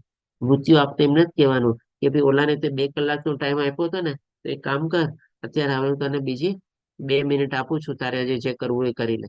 મૃત્યુ તો જયારે આવવાનું છે એ કાંઈ નહીં જોવે, તરત ને તરત આપણને લઈ જશે. પણ આપણે ઈ જે 2 કલાક સમય આપ્યો હશે ને, એ આપણું કહે ને કે સામેવાળી વ્યક્તિ માટે પણ આપણે બહુ મોટું દાન આપ્યું છે આપણને, કારણ કે એ ક્યારેય આપણને પાછું નથી મળવાનું. પછી આપણે ડેફિનેટલી આપણું જ્ઞાન હોય, આપણને જે કાંઈ પણ જ્ઞાન મળેલું છે ભગવાન દ્વારા મળેલું છે, તો આ જ્ઞાનના પણ આપણે કોઈ માલિક નથી આપણે, તો શું કામે કોઈની સાથે શેર ન કરવું. અને કે છે ને કે જ્ઞાન તો જેટલું તમે બાટો ને એટલું વધે. જ્ઞાન પણ છે ને કોઈ દી ઘટે નહીં. આપણે એક છે ને, આપણે કહીએ ને કે થોડું ઘણું આપણે પૈસાની સાથે પણ જો આપણે સંદર્ભમાં કમ્પેરિઝન કરીએ, તો માની લો આજે જેમ પૈસા આપ્યા તમને વધારે મળી ગયા, તો જ્ઞાન પણ તમે જેટલું આપશો ને તમારું વધશે જ. આજે આપણે જેમ ક્લાસ લઈએ છીએ તો એમાં પણ મારું, હું તો કહું ને કે ભાઈ પાર્ટિસિપેન્ટ વધારે હોય કે ઓછા હોય મને કઈ ફરક ન પડે, પણ હું ક્લાસ લઉં ને દરેકે દરેક ક્લાસમાં છે ને મારું જ્ઞાન વધે જ છે, મને ફાયદો થાય જ છે. કારણ કે મને પોતાને ઘણી વાર નથી હોતી કે ભાઈ આ ક્લાસમાં મેં આ શબ્દો મને કોણે આપ્યા જ્ઞાન, મને કોણે સમજાવ્યું, આવી શક્તિ મારામાં ક્યાંથી આવી. ત્યારે આપણે કહીએ ને કે આ બધું ભગવાન જ આપણને પ્રદાન કરે છે, ભગવાનની જ કૃપા હોય છે. જી લલિત પ્રભુજી, આપણે એન્ડ છે. હા પ્રભુજી, આ તમે પીપીટી બનાવી હોય, આ વસ્તુ આમાં કઈ બુકમાં તો ક્યાંય ના સમજાવી હોય. આ તમે કેટલું બધું અભ્યાસ કર્યો હોય. બુકમાં તો 5 પાનાનું જ છે ખાલી. ધન્યવાદ પ્રભુજી. આ બધું કેટલો આજીવન મેં આની પહેલા ક્લાસમાં તમને શેર કરેલું હશે કે થોડું ઘણું મેં બધું ચેન્જ કરેલું હતું. તો હર વખતે જયારે મારે ક્લાસ લેવાનું હોય, મારે પોતે રીડિંગ કરવું પડે, મારે બધા પીપીટી જોવા પડે અને બધું ચેન્જ કરીએ. અને ઘણી વાર તો એવું થાય ને કે ભાઈ હું પીપીટી નહીં બનાવતો હોય ને મને એવા એવા પોઈન્ટ ને બધું યાદ આવે અને ડિસ્કસ આવે એ પ્રમાણે મૂકી દઉં તમારે. અને પાછો ક્લાસ લઉં ને ત્યારે મને પોતાને કને ખબર ન હોય, કોઈકનો બેકગ્રાઉન્ડ અવાજ આવે છે, મને પોતાને ખબર ન હોય કે ભાઈ આ ચીજ મને ક્યાંથી મને જ્ઞાન મળ્યું. તો ડેફિનેટલી આ ભગવાનની કૃપા જ હોય છે. આપણે કોઈ ગોખેલી સ્ક્રિપ્ટ નથી હોતી, કોઈ એવી એને કે ભાઈ રૂટીન નથી હોતું કે ભાઈ ચાલો આ મારે વાંચી જવાનું છે, આ મારે ભણી દેવાનું છે અને ક્લાસ પૂરો લેવાનો છે. ઘણી વાર આપણે કહે ને કે ભાઈ ભગવાનની પ્રેરણા આપણને મળે છે, ભગવાન દ્વારા જ આપણને માર્ગદર્શન મળે છે, એ બધું જ આપણે શેર કરતા હોઈએ છીએ. પછી ડેફિનેટલી એવી ટાઈપનું આપણે માર્ગદર્શન જો કોઈને આપી શકીએ, આજે જે પ્રમાણે હિરલ માતાજીએ કીધું, બધાને કીધું ને કે ભાઈ મેં એમને માર્ગદર્શન આપ્યું કે તમે હરે કૃષ્ણ મહામંત્ર જપો. હવે એ લોકો રેકોર્ડિંગ કરીને પણ મોકલાવે છે, એ લોકો પોતે પણ બતાવે છે કે એને કેટલો લાભ થઈ રહ્યો છે. આ પણ એક જાતનું આપણે કહીએ કે બહુ મોટું દાન છે. આપણે તમારા અનુભવો શેર કરો. આપણી સાથે જેમ અત્યારે શશી માતાજી ને બધા આપણે ઘણા બધા પોતાના અનુભવ શેર કરે છે. આપણે ચંદ્રિકા માતાજી એનો અનુભવ શેર કર્યો. તો ડેફિનેટલી આપણે જેટલા અનુભવ પણ શેર કરશું ને, કે છે ને કે અનુભવ પણ એક છે ને માણસની બહુ મોટી પૂંજી છે, બહુ મોટી મિલકત છે. આજે આપણે કોઈ વ્યક્તિ એના સંતાનો માટે છે ને, માની લો પૈસા ઓછા મૂકી જશે ને તો ચાલશે, પણ એના અનુભવો માની લો પોતાની બધી નોંધણી કરશે. ઘણા લોકોને લખવાનો શોખ હોય છે અને ઘણા લોકો આવી રિટાયર્ડ લાઈફમાં બધું લખવાનું બધું કરતા હોય છે. તો પોતાના અનુભવો, પોતાના લાઈફના બધી જે સિચ્યુએશન, પરિસ્થિતિ, કઠિન પરિસ્થિતિ, સારી પરિસ્થિતિ, આ બધું થોડું ઘણું લખાણ કરે અને નોંધણી કરીને જાય, અને એ પછી જો એના નેક્સ્ટ જનરેશનને આપશે ને, તો જો નેક્સ્ટ જનરેશન પણ જો સાચું જ્ઞાન મેળવવા માંગતું હોય ને કે સૌથી પહેલું ગુરુ આપણા છે ને મા બાપ છે. આજે આના સંદર્ભ હું છે ને ગઈકાલે જ હમણાં આપણે એક લિંક પુરાણ વાંચતો હતો. એમાં મારે છે ને એક અધ્યાય આવ્યો, એમાં નારદ મુનિ કે છે કે ભાઈ માણસને છે ને જ્ઞાન છે ને જે કાંઈ પણ આપણે આપીએ છીએ ને એના 4 ભાગમાં વહેંચાયેલું હોય છે. જે કાંઈ પણ જ્ઞાન એ ગુરુ પાસેથી પ્રાપ્ત કરે છે એ કહીને કે ભાઈ 25% હોય છે ખાલી. પછી 25% શું છે એને પોતે મહેનત કરવી પડે છે. એ જ્ઞાન મેળવેલું એને જ્ઞાનમાં ઊંડાણ ઉતરવાની અને એને જ્ઞાનનું થોડું સંશોધન કરવાનું અને પોતાના મેળે જ્ઞાન પ્રાપ્ત કરવાનું. તો એ બાકીનું 25% જ્ઞાન આપણે જેને હોમવર્ક ને પણ બધું નામ આપી શકીએ. એ બાકીનું 25% જ્ઞાન છે ને પોતાના દ્વારા પોતે મારફત કરે છે, મેળવે છે. અને બીજું હજી 25% જ્ઞાન છે ને લોકોના અનુભવો જોઈને, એ લોકોની વાતો સાંભળીને. આમાં બધા સારા માણસોની એની જ આપણે વાતો કરીએ કે એ લોકોના સારા એવા અનુભવ ને બધું થયેલું હોય, જે શેર કરતા હોય, જે ઈમાનદારી કે હોnesty બધું હોય તમારે. તો એ લોકોના અનુભવથી, એ લોકોની સ્થિતિ જોઈને, એ લોકોની પરિસ્થિતિ જોઈને એમાંથી પોતે શીખે છે. અને બાકીનું 25% જ્ઞાન છે ને એ છે ને ભગવાન પ્રદાન કરે છે.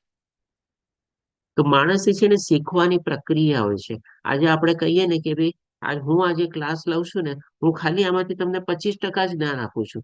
ભલે હું મારું 100% નહીં પણ 110% આપી દેતો હોઈશ, પણ તમને જે ગ્રહણ કરો છો ને એ ખાલી 25% જ છે. બાકી 25% છે ને તમે પુસ્તક વાંચો, જે પ્રમાણે લલિત પ્રભુજીએ કીધું કે પુસ્તકમાં તો 10 પાના છે, પણ આમાં કેટલું બધું છે. બંનેમાં સંશોધન કરશે, બંનેને મિલાવવાની કોશિશ કરશે. હજી કોઈ બીજા એવા રેફરન્સ જોશે તમારે, હજી કોઈકની પાસેથી જ્ઞાન મેળવશે, ત્યારે એનું ઓર 25% વધશે. પછી જયારે ભગવાનની પ્રેરણા થશે ને, ત્યારે જ એનું એ જ્ઞાન સંપૂર્ણ થશે. તો ડેફિનેટલી આ જ્ઞાન પણ મેળવવાની આપણે કહીએ ને કે સ્ટેજ વાઇઝ અને લેવલ વાઇઝ બધું પ્રક્રિયા હોય છે. આ બધું મને ગઈકાલે મેં વાંચતો હતો ને બહુ સરસ છે. મેં થોડું ઘણી ખાલી આના ઉપર થોડું સંશોધન કર્યું કે ભાઈ આ કેવી સરસ મજાનું નારદ મુનિએ 25% પ્રક્રિયા બતાવેલી છે આપણે. અને એકચ્યુઅલી અત્યાર સુધી આપણે શું સમજતા કે ભાઈ ક્યાંયથી પણ જ્ઞાન મેળવવું હોય, કોઈ પુસ્તક વાંચી લો આપણને પૂરેપૂરું સમજાય કે જ્ઞાન મેળવી લીધું. But that is not enough. એ પર્યાપ્ત નથી. આપણે જ્યાં સુધી આપણે પોતે હોમવર્ક ન કરીએ, જ્યાં સુધી એવા અનુભવો વિશે ન સાંભળીએ, અને જ્યાં સુધી ભગવાનની આપણા ઉપર કૃપા ન થાય, ત્યાં સુધી આપણે ભગવદ આજે જેમ કે ઘણા લોકો કે ચાલો મેં લેવલ 5 સુધી ક્લિયર કરી લીધું, મેં ભગવદ ગીતા બધું પ્રાપ્ત કરી લીધું, બધું સમજી ગયું. તો એ શું સંપૂર્ણ છે? નથી. એ પણ એક જાતનો અહંકાર છે. હજી ઘણું બધું બાકી છે આપણે સમજવાનું. આ એક અનુભવ પણ જો આપણે શેર કરીએ ને, એ પણ બીજા લોકોને ઘણું મદદરૂપ થઈ શકે.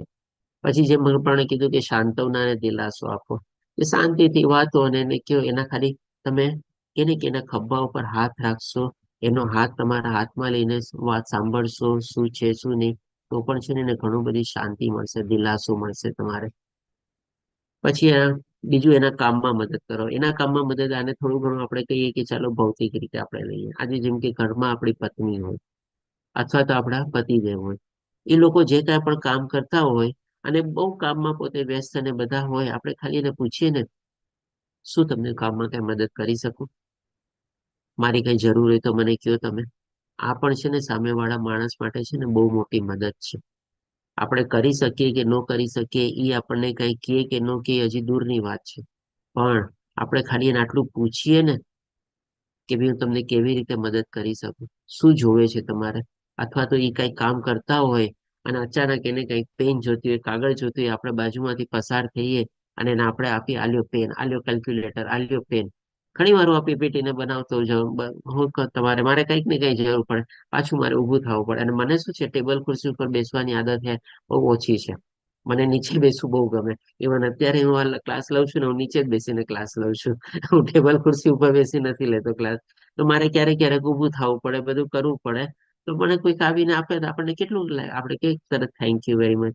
આપણે કહીએ ને કે તો આ બધી નાની નાની મદદો પણ આપણે કોઈકને કરી શકીએ તમારે. અને ડેફિનેટલી જી શશી માતાજી આપણો એન્ડેસ છે. હા પ્રભુજી, મને અનુભવ આ થયેલો કે આ હું બહુ મુશ્કેલીમાં હતી ને, ત્યારે બધા એમ કે કામ હોય તો કેજો, કામ હોય તો કેજો. આજુબાજુ વાળા બધા, પછી અમારા ગ્રુપના બધાના મેસેજ આવે કે કંઈક પણ કામ હોય તો અડધી રાતે અમને બોલાવજો. તો આ એટલો બધો દિલાસો ને હૂંફ મળતી હતી કે અત્યારે ઘણું બધું મને આનંદ આવે છે કે આ બધા આપણી પાસે જ હતા એમ. એટલે દુઃખના કે ને સુખમાં તો સૌ હોય, પણ દુઃખમાં આવે એ જ સાચા કહેવાય એમ.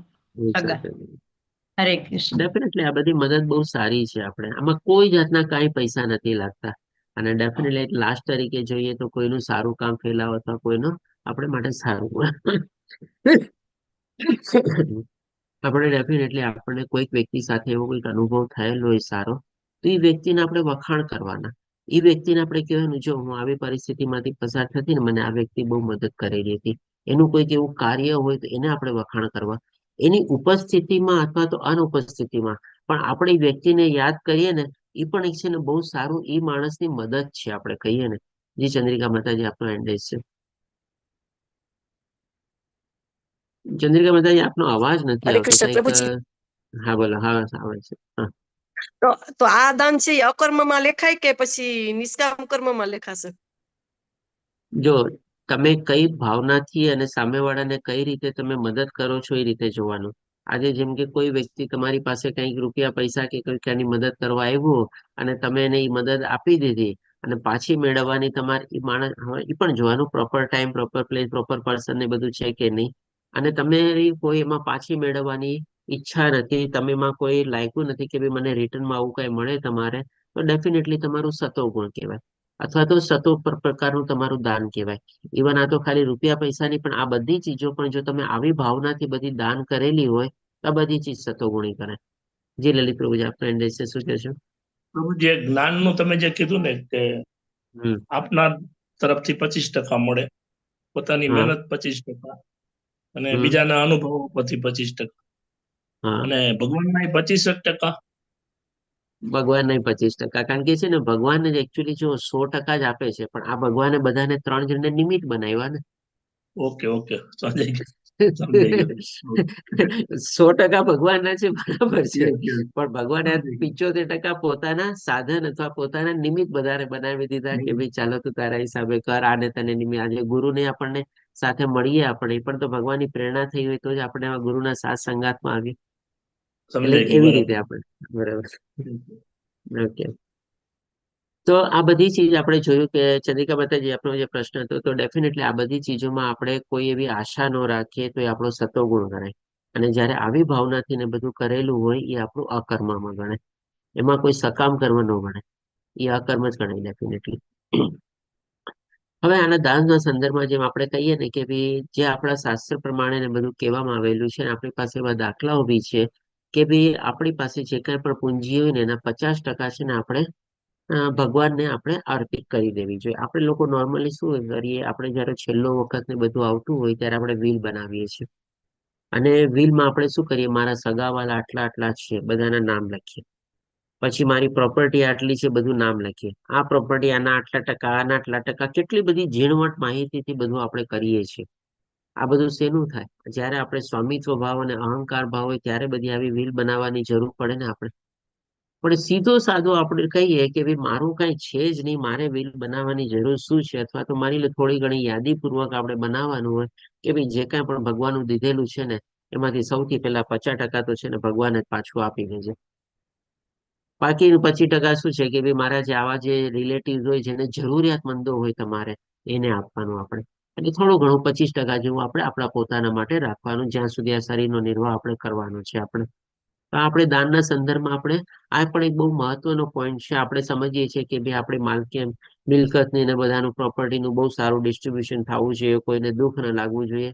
ભાઈ જો દુઃખ છે ને બધાને લાગવાનું છે. તમે મૂકી જાશો ને તોય દુઃખ લાગવાનું છે, નહીં મૂકી જાશો ને તોય દુઃખ લાગવાનું છે. બોલવા વાળા બધું તમારા પ્રત્યે સારું બી બોલવા વાળા છે, ખરાબ બી બોલવા વાળા છે. તમે કોઈના તમે અને તમારા ગયા પછી તમને ક્યાં કઈ ખબર જ છે કે એનો ઉપયોગ પણ કેવી રીતે થાય છે. એના કરતા જીવતા જીવત તમે તમારું 50% જેટલું ભગવાનને આપી દો ને ભાઈ, માથાકૂટ જ નહીં. પછી બીજું આપણે જોઈએ કે ભાઈ ડેફિનેટલી આપણે જેમ હરિનામ અને પ્રસાદમનું દાન જે છે એ સૌથી ઉત્તમ દાન છે. આના સંદર્ભમાં આપણે થોડું ઘણું બધું ડિસ્કસ કરી લીધું અને જે પ્રમાણે હિરલ માતાજી આપણને બતાવ્યું, આપણને ઘણું મદદરૂપ છે. હવે આપણે આગળ વધતા જોઈએ તો બીજો પોઈન્ટ લઈએ આપણે દાન લેવું. હવે દાન લેવાના સંદર્ભમાં પણ છે ને એક બહુ મોટી આપણે મિસઅન્ડરસ્ટેન્ડિંગ છે. અરે ભાઈ મારે દાનની જરૂર નથી, મારી પાસે તો છે, હું માગીશ નહીં, મારે માગવાની વૃત્તિ નથી મારામાં. આ બધું પણ શેના કારણે હોય છે? આપણો અહંકાર હોય છે એટલા જ માટે ને. જેમ પેલા કીધું ને, આપણે એકલાથી જ કાંઈ નથી કરી શકવાના. તો જુઓ ડેફિનેટલી આપણને ક્યારેક એવું કઈ જરૂર પડે આપણને કંઈક ઓછી હોય અથવા આપણને કંઈક વધારે બહુ એની માહિતી કે કંઈક જોતી હોય તો માગવામાં છે ને કોઈ અપરાધ નથી કરતા. આમ જોવા જાવ ને તો આપણે તો અહીંયા શું છે, આપણી પાસે ભલે આપણો અભાવ છે, એ અભાવના પ્રત્યે આપણે બીજા વ્યક્તિ પાસે જઈએ છીએ અને માગીએ છીએ તમારે, અથવા તો દાન લેવું આપણે, તો આમાં કોઈ સૌથી પહેલા કોઈ એવો અપરાધ નથી. અને આ અપરાધ વૃત્તિને આપણે છે ને આપણે ઓળંગવા માટે આપણો જે અહંકાર રહેલો છે એને પહેલા આપણે નાબૂદ કરવો પડશે. કારણ કે પહેલા આપણને દાન લેવા માટે અટકાવે છે કોણ? આપણો અહંકાર. મારી પાસે છે, મારે જરૂર નથી, હું માગવા નથી જવાની એની પાસે, મને પૂછતા શરમ આવે. આવું બધું છે ને આપણો અહંકાર ને.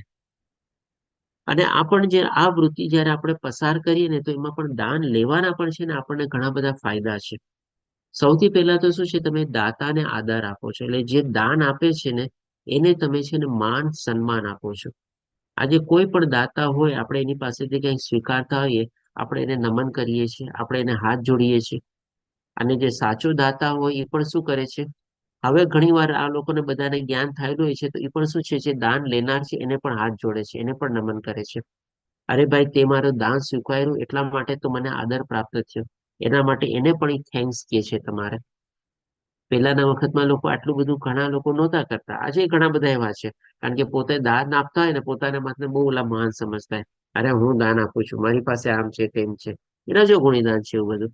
પણ આજકાલના દાતા લોકો પણ છે ને થોડા ઘણા આવા નાની હોય છે, એ પણ દાન લેનારને પણ હાથ જોડે છે અને કહે છે કે ભાઈ તે મારું દાન સ્વીકારીને મને આદર આપ્યો છે. એટલે કે ડેફિનેટલી આપણે પણ કોઈનું દાન સ્વીકારીએ તો આપણે એને આદર આપીએ છીએ. અને આદર આપવું એ પણ આપણે જોયું ને કે ભાઈ આપણે પણ તો દાન આપ્યું ને. તમે એની પાસેથી દાન સ્વીકાર્યું અને તમે એને તમને કોઈ ચીજ વસ્તુ કે ક્યાંય પણ આપ્યું અને તમે એને રિટર્નમાં એને આદર માન સન્માન આપ્યું, તો તમે પણ તો દાન આપ્યું ને. તો એકબીજાનું તો અરસપરસ થઈ ગયું ને. તો પછી હવે આમાં તમારો અહંકાર ક્યાં દુભાણો? તમે કેમ એમ સમજો છો કે ભાઈ મેં માંગ્યું, મારે એની પાસેથી લેવું પડ્યું, મારે માગવું પડ્યું? તમે આવી ભાવના લાવો ને, તમારો જોવાનો તરીકો બદલો, એટીટ્યુડ ચેન્જ કરો કે ભાઈ મેં એને પણ તો માન સન્માન ને આદર આપ્યું. તો પછી આવો બધો ભાવ નો રહી આપણે. પછી બીજું શું છે, દાનનું મૂલ્ય વધે છે. આજે ઘણી વાર તમે જો આપણને કોઈ ચીજ વસ્તુ મળેલી હોય અને કોઈ વ્યક્તિ મોટા વ્યક્તિ પાસેથી મળેલી હોય આપણને, ત્યારે એ માની લો આપણને કોઈ એક સરસ મજાની પેન આપી આપણને, પણ એ પેનને આપણે કેટલી સાચવીને રાખીએ છીએ, કેટલું એની પેનને આદર માન સન્માન આપીએ છીએ. અથવા તો માની લો કોઈ કે તમને પુસ્તક આપ્યું અને પુસ્તકમાં એને પોતાનું સિગ્નેચર અને ઓટોગ્રાફ કરીને તમને આપ્યો, તો એ પુસ્તકની કિંમત તમારી પુસ્તક જેટલી જ નથી રહેતી. એ પુસ્તકની મૂલ્ય કેટલું વધી જાય છે તમારે, અથવા તો એ પેનની વેલ્યુ કેટલી વધી જાય છે. તો ડેફિનેટલી જે દાન આપેલું છે વસ્તીની એ મૂલ્ય એને તમારે સમય પ્રમાણે ઘટતી જ જવાની છે. પણ તમારા માટે શું છે, એ દાનનું મૂલ્ય સમય પ્રમાણે વધતું જશે. અને જ્યારે વ્યક્તિ નહીં હશે ને ત્યારે પણ તમે એનું તમારા માટે તો અમૂલ્ય ચીજ થઈ જશે. કારણ કે હવે વ્યક્તિ ફરીથી તમને દેવા નથી આવવાની. તો એ જ પેન તમારા માટે કેટલી ઇમ્પોર્ટન્સ હશે, એ અમારા બાપ દાદાની નિશાની છે. એના માટે હું એને યાદ રાખીને આ પેન રાખું છું. મને મારા દાદાએ અથવા મારી દાદીએ મને આ જયારે ગયા ત્યારે મને આ પેન આપેલી હતી, મને આ ચીજ આપેલી હતી.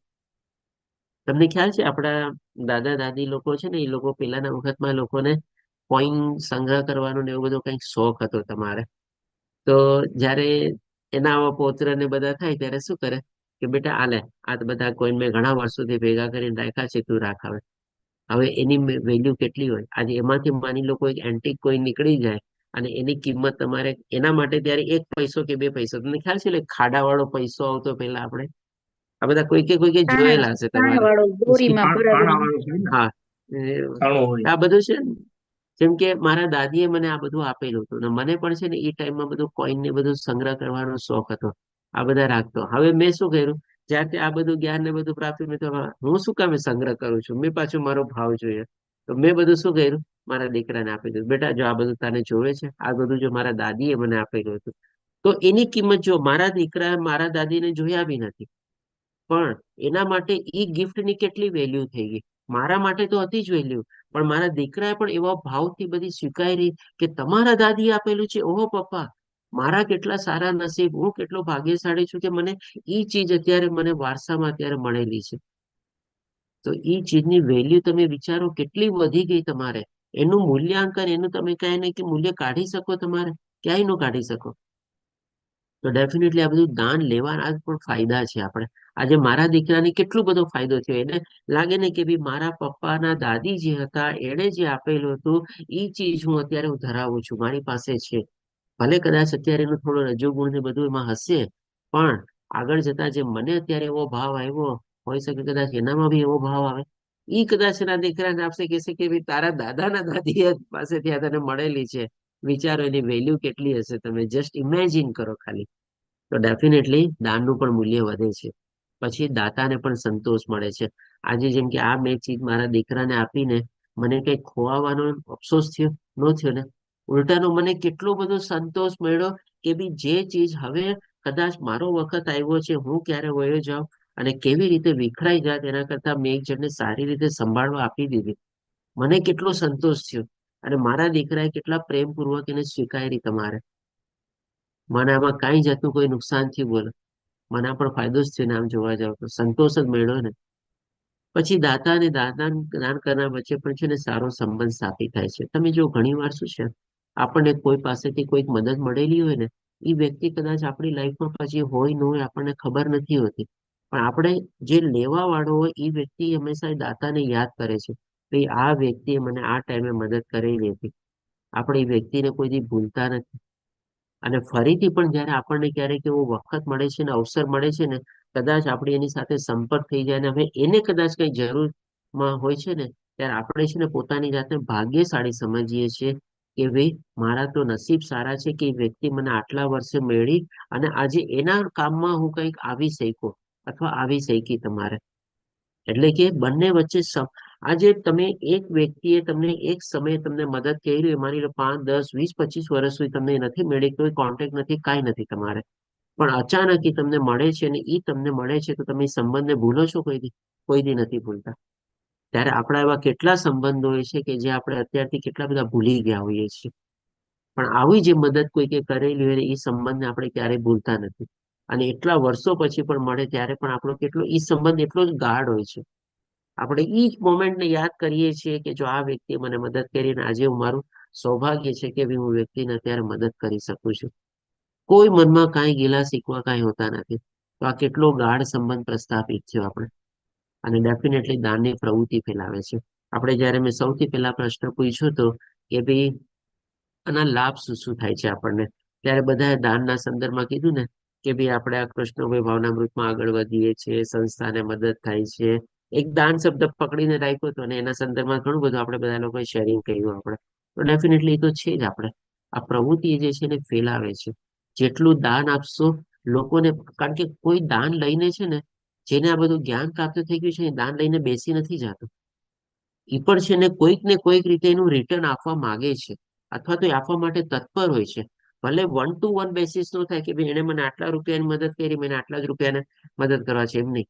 પોતાની પાસે જે છે, પોતે જે કઈ પણ કરી શકે છે એ પણ એ બીજા લોકોને મદદ કરે છે. અને પાછું એ જ નહીં કે એને જ મદદ કરે છે જેની પાસેથી મેળવું હોય. મને મળ્યું છે, મારે પણ દાન વૃત્તિને આગળ ફેલાવી છે, એક રીતે અથવા બીજી રીતે, એકને અથવા તો બધાને. તો એ રીતે આ દાનની પ્રવૃત્તિ ફેલાય છે એકચ્યુઅલી. ત્યારે આપણે આના સંદર્ભમાં એ જ સમજ્યા હતા કે ભાઈ પણ એકચ્યુઅલી આ છે ને કે આપણે બહુ ગૌણ બેનિફિટ છે. એ ઓટોમેટિક થઈ જાય છે, સહજ થઈ જાય છે. દાન લઈએ ને દઈએ ને ત્યારે આ પ્રવૃત્તિ ઓટોમેટિકલી ફેલાતી જ જાય છે. હવે આપણે ત્રીજો પોઈન્ટ લઈએ. આપણે થોડું ઘણું આપણે થોડા ડિટેલ ડિસ્કશન કરીએ છીએ, નહીં તો ટાઈમ પ્રમાણે જોવા જઈએ તો કદાચ મારો એક શ્લોક થઈ જવો જોઈએ અત્યારે, પણ હજી એક શ્લોક પૂરો નથી થયો. તો જોઈએ ચાલો. એની વધારે સ્પીડમાં જવાથી કઈ ફાયદો નથી, આપણે સમજાવવું વધુ જરૂરી છે. તો ત્રીજી પોઈન્ટ છે આપણે ખાનગીમાં મનની વાતો કરવી. તો આ પણ એક છે ને બહુ સારી ચીજ છે. આપણે ભક્તો વચ્ચે પ્રત્યે આપણે કહી શકીએ ઘણી ચીજો આપણી પ્રાઇવેટ હોય છે, ઘણી ચીજો આપણી છુપી હોય છે, કોન્ફિડેન્શિયલ હોય છે, બધા સાથે આપણે શેર નથી કરતા અથવા તો બધા લોકોને ખબર નથી હોતી. તો જ્યારે પણ આપણે આવી ચીજો કોઈની સાથે શેર કરીએ ને, તો સૌથી પહેલા તો છે ને એમાં આત્મવિશ્વાસનું મહત્વ. આનો પોઈન્ટનો મતલબ શું કે ભાઈ આપણને સૌથી પહેલા તો છે ને એટલો વિશ્વાસ હોવો જોઈએ સામેવાળી વ્યક્તિ સાથે જેની સાથે આપણે શેર કરવા જઈએ છીએ કે ભાઈ એ વાત છે ને એ બીજા કોઈને નહીં પહોંચાડે. જેટલી વાત મેં પોતે મારા પ્રત્યે કોન્ફિડેન્શિયલ રાખી છે, ગુપ્ત રાખી છે મારા પૂરતી, એ વાત જ્યારે હું એને આપણે એની સાથે શેર કરીશ ત્યારે એ પણ એને આપણે એટલું પોતાનાપણું સમજીએ છીએ કે ભાઈ મારા અને એનામાં કઈ ફરક નથી. એવો આપણને કોન્ફિડન્સ અને આત્મવિશ્વાસ જાગી જાય ત્યારે જ આપણે જઈને એ વાતો શેર કરીએ છીએ. તો જો આપણે કોઈના સંદર્ભમાં આવા વ્યક્તિ બની શકીએ, અથવા તો આપણે એવી રીતે કોઈની સાથે આપણને એવા કોઈ વ્યક્તિ મળી જાય તો એ પણ છે ને બહુ ભાગ્યશાળી વાત છે. કારણ કે આજના વખતમાં આવા વ્યક્તિ મળવા અને પ્રાપ્ત કરવા પણ બહુ ડિફિકલ્ટ છે. આપણે કે જેટલી ચીજ મેં કોન્ફિડન્ટ રાખી એટલી ચીજ એ પણ વાત એના પેટમાં રહેશે. પછી આમાં સંદર્ભમાં શું છે, ઘણા બધા એવા વાટાઘાટોના વિષયો બી હોય છે, એટલે કે ડિસ્કશનના અથવા તો ડિબેટેબલ પોઈન્ટ હોય. જરૂરી નથી કે ભાઈ જે વ્યક્તિ સાથે તમે આટલું પોતાપણું સમજો છો એ વ્યક્તિનું લેવલ પણ એટલું જ હોય ને એ જ રીતે હોય, એનું લેવલ કદાચ ઊંચું પણ હોય ને તમારાથી નીચું પણ હોય. પણ મહત્વનું શું છે, બંનેના મનમેળ થઈ ગયા છે. એક આત્માનું એક રીતે આપણે કહી શકીએ કે ભાઈ એકાકાર રૂપ થઈ ગયું છે. એવી ભાવના આવી ગઈ છે. લેવલ બંનેનું ઉપર નીચે હોઈ શકે, એમાં કોઈ તફાવત ના હોય, બરાબર હોઈ શકે તમારે. તો આના સંદર્ભમાં શું છે, ઘણી વાર આપણે જેની સાથે શેર કરતા હોય ને એની સાથે પણ આવા વાટાઘાટો થાય. પણ એ વાટાઘાટો અને ડિસ્કશન થાય ને એ પણ આપણા એકબીજાના ફાયદા માટે જ હોય. આપણે ઘણી વાર આપણે શેર કરીએ, આપણે ખોટા હોઈએ, આપણે પોતાની જાતને માનતા હોય કે ભાઈ હું તો બહુ સાચો છું, મને બધું ખબર હતી, મેં આ વાતને આવી રીતે આમ રાખી છે. પણ જ્યારે આપણે આવી કોઈ આપણી આપ્ત વ્યક્તિ સાથે જ્યારે શેર કરીએ ત્યારે એ વ્યક્તિ આપણને છે ને બહુ સાદા સીધા સરળ શબ્દોમાં અથવા થોડી ઘણી ઓછી વાતોમાં અથવા થોડી ઘણી દલીલો કરીને આપણને ખોટો પુરવાર કરી દે.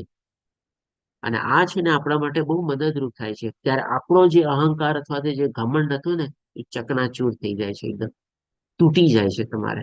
અને જેને ચીજને આપણે કહેતા ને કે ભાઈ અરે ભાઈ મને આટલું ખબર હતી, મને આમ હતું, અને આપણે એને બહુ સાચી રીતે વળગેલા હોઈએ છીએ. આમાં ઘણી બધી આપણી માન્યતાઓ પણ હોય છે ને, એ માન્યતા હશે ને ત્યારે કે ને કે ભાઈ કાચનો ગ્લાસ નીચે પડ્યો ને કેવો ચકનાચૂર તૂટી ગયો, એવી રીતે આવી બધી થોડી ઘણી એની સાથે ડિસ્કશન અને થોડી ઘણી વાટાઘાટો થાય ને એમાં આપણો આવો બધો ઘમંડ છે ને તૂટી જાય છે.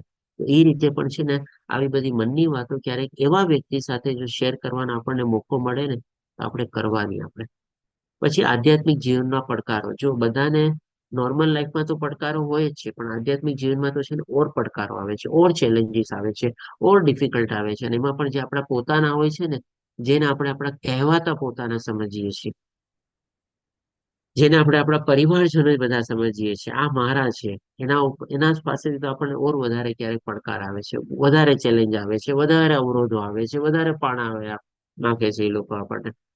તો ડેફિનેટલી આ બધાને પણ પાર કરવા માટે છે ને આપણે જેમ કીધું ને કે એવું આપ્તજન, એવું આત્મા જેની સાથે આપણો એકાકાર થઈ ગયો છે ને એવા વ્યક્તિ સાથે જો આપણે શેરિંગ ને ડિસ્કશન કરીએ ને તો જ આપણે આ બધી ચીજોમાંથી આપણે પાર પાડી શકીએ. નહીં તો આધ્યાત્મિક જીવનના પડકારોને પાર પડવા તો છે ને બહુ જ અઘરા છે. આપણે ઘણી વાર આપણને એમાં આપણા કહેવાતા પોતાના લોકો આપણને મદદ નહીં કરે, પણ જે આવા આધ્યાત્મિક માર્ગમાં ચાલતા હશે એને આપણે આપણા પોતાને સમજીને આપણે એની સાથે આવી બધી વાતો ડિસ્કસ કરશું ને તે આપણને બધી ચીજમાંથી આપણને પાર પાડશે. આજે જેમ મેં કીધું ને કે ઘણા લોકો મને કોન્ટેક્ટ કરે છે, મેં એમાંથી તમારામાંથી કહે ને કે ભાઈ કોઈને ઓળખતો નથી. આજે આટલા આપણા ઘણા ભક્તો વચ્ચે તો કંઈક ને કંઈક ઇન્ટર રિલેશન છે, પણ આ 4 વર્ષોમાં મેં જોયું છે કે ભાઈ મને મારા કલકત્તા શહેરમાંથી કોઈ નથી મળ્યું કે જે મને ઓળખતો હોય. મને મારા પ્રોફેશન માંથી કોઈ નથી મળ્યો કે જે મને ઓળખતો હોય. કે મને મારા કોઈ કે ને કે ભાઈ આ લાગતા ઓળખતા સિટી કે અહીંયા કેનેડામાં રહું છું એમાંથી પણ કોઈ એવું મને ઓળખતું એવું મને કોઈ નથી મળ્યું ઓળખતા. પણ તેમ છતાંય આજે મેં જોયું, જસ્ટ હું આજ પીપીટી બનાવતો હતો ને ત્યારે તમારી સાથે શેર કરવા માટે હું મારું લિસ્ટ બનાવતો હતો કે ભાઈ કેટલા અહીંયા આવ્યા અને શરૂ કર્યા પહેલા મારા ઇસ્કોનના કોન્ટેક્ટ હતા, તો કે એક પણ નહીં. અને અત્યારે મારા ફોનમાં જોઉં છું તો મેં ગઈકાલે કાઉન્ટ કર્યું એ પ્રમાણે 338 કોન્ટેક્ટ મારા બનેલા છે. બોલો કે જે લોકો મને કોલ કર્યા છે એના જ ખાલી મેં નંબર સેવ કર્યા છે, બાકી જે નહીં કર્યા હશે મને ખબર નથી તમારે. તો ડેફિનેટલી આપણે સમજી શકીએ કે ભાઈ કેટલા બધા લોકોનો મને અત્યારે કે ને કે મારો પરિવાર કેટલો મોટો થઈ ગયો. આજે જેને હું મારા પોતાના સમજતા હતા હવે બધા મેં છે ને બીજી રીતે બી કામ કર્યું કે જેને મારી સાથે કોઈ કોન્ટેક્ટ નથી, જેના ઓલા નથી, બધા કોન્ટેક્ટ હટાવો તમારે. તો એ બધા જે ડિલીટેડ કોન્ટેક્ટ પણ છે ને મેં એક લિસ્ટ બનાવી નાખ્યું કે ભવિષ્યમાં ક્યારે કઈ કામ પડે તો કામમાં આવશે. તો એનું જે લિસ્ટ બનાવ્યું ને એ લિસ્ટ એ લિસ્ટમાં એક આખું એક્સેલ શીટમાં બનાવેલું હતું. તો એ લિસ્ટનું કોન્ટેક્ટ મારી પાસે અત્યારે 930 જણા છે કે જેના મેં કોન્ટેક્ટ મારા મોબાઈલમાંથી ડિલીટ કરી નાખ્યા. અને આ 300 ને એટલા કોન્ટેક્ટ છે જે ઇસ્કોના મેં મારા નવા મોબાઈલમાં નાખ્યા છે. એટલે તમે વિચારી શકો છો કે ભાઈ કેટલું આપણને જેનો પોતાના સમજતો હતો એવા 900 લોકો ડિસ્કાર્ડ થઈ ગયા, અને જેને આજ સુધી મેં મારા કોઈ દિવસ નથી સમજ્યા પોતાના, મને અત્યારે પોતાના લાગે છે. તો ડેફિનેટલી આ ચેન્જ આપણને જોવા મળે છે. આ બધું ચીજો તમારી સાથે એટલા માટે શેર કરું છું કે ઘણી વાર શું છે આપણો જોવાનો દ્રષ્ટિકોણ આવી બધી રીતે આપણે ચેન્જ થઈ શકે. પછી ડેફિનેટલી આપણે અન્ય લોકો માટે ભેટ તરીકે વાત કરવાની. જેમ કે હું અત્યારે વાત કરું છું, આમાં મારો કોઈ એવું નથી કે ભાઈ મારો અહંકાર કે એવું કોઈ નથી કે ભાઈ મને આટલું જ્ઞાન પ્રાપ્ત થઈ ગયું એટલા માટે હું તમારી સાથે શેર કરું છું. પણ તમને પણ કંઈક આ રીતે એક નવી પ્રકારની ભેટ મળે અથવા તો નવી પ્રકારનું કંઈક તમારો દ્રષ્ટિકોણ જોવાનો ચેન્જ થાય, એ રીતે તમને મદદ કરવા રીતે હિસાબે મારો હેતુ હોય છે. તમારે કે ચાલ આ બધી ચીજો પણ થોડી ઘણી શેર કરશું, આપણા અનુભવો, આપણું, કારણ કે આજનો ટોપિક જ એ છે કે ભાઈ આપણે આદાન પ્રદાન કરવાનું છે, લેવા અને દેવાનું છે, આપણે આપણા પ્રશ્નો પૂછવાના છે, આપણે વિટંબણાઓ આપણે ડિસ્કસ કરવાની છે. તો એ તમને લોકોને એક ભેટ રૂપે મારે પ્રસ્તુત કરવું જોઈએ. એમ નહીં કે ભાઈ જો મેં આમ કર્યું, મેં આવી રીતે કર્યું, મેં ઓલી રીતે કર્યું, તમારે એવી રીતે પ્રસ્તુત કરવામાં કોઈ આપણને લાભ નથી થવાનો. હવે આપણે ચોથો પોઈન્ટ જઈએ તો કે ભાઈ અંગત પ્રશ્નો પૂછવા. તો આ પણ ચીજ એટલી જ ઇમ્પોર્ટન્ટ છે આપણે જેટલું આપણે સામેવાળા સાથે શેરિંગ કરવું. કારણ કે પોતાના પર્સનલ પ્રશ્ન પૂછવા અથવા અંગત પ્રશ્ન પૂછવા એ પણ એવા લોકો સાથે આપણે પૂછી શકીએ જેની સાથે આપણે આવો મનમેળ થયેલો હોય અથવા તો આપણો આત્મરૂપી એકાકાર થયેલો હોય.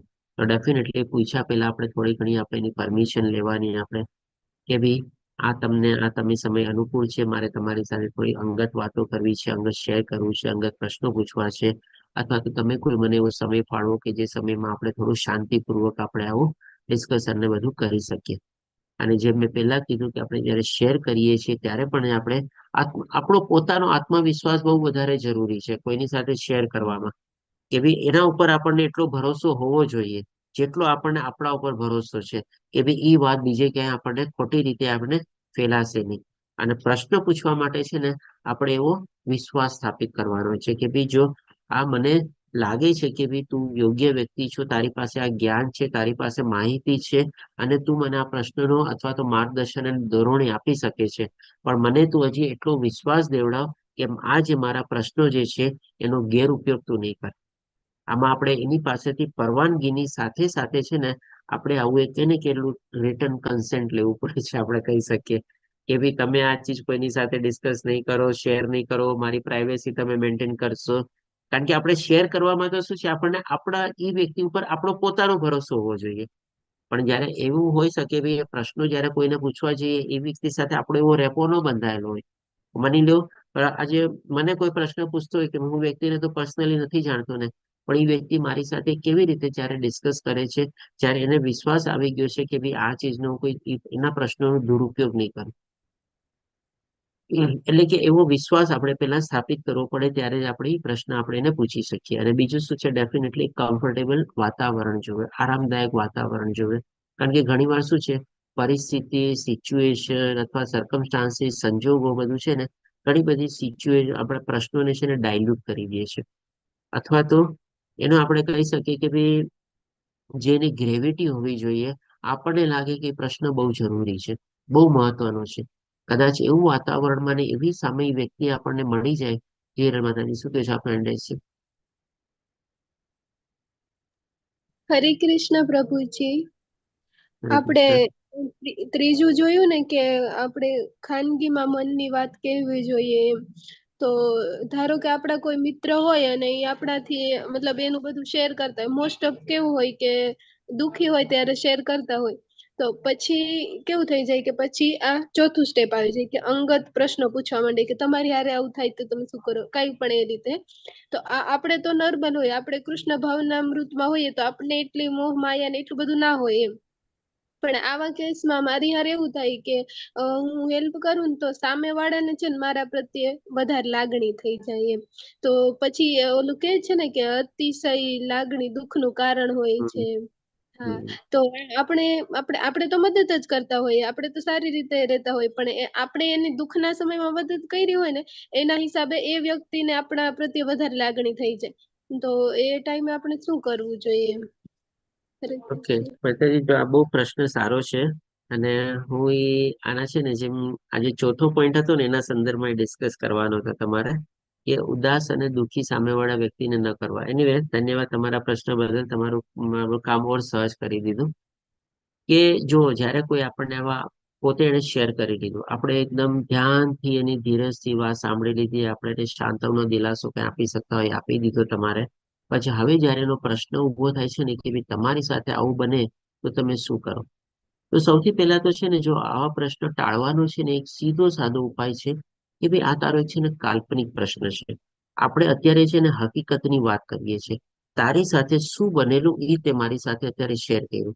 તો એક હકીકત અને એક કલ્પના, એ બેને જો આપણે મિક્સ કરશું ને, તો આપણે સારી ચીજ આપણે ડિસ્કસ નહીં કરી શકીએ.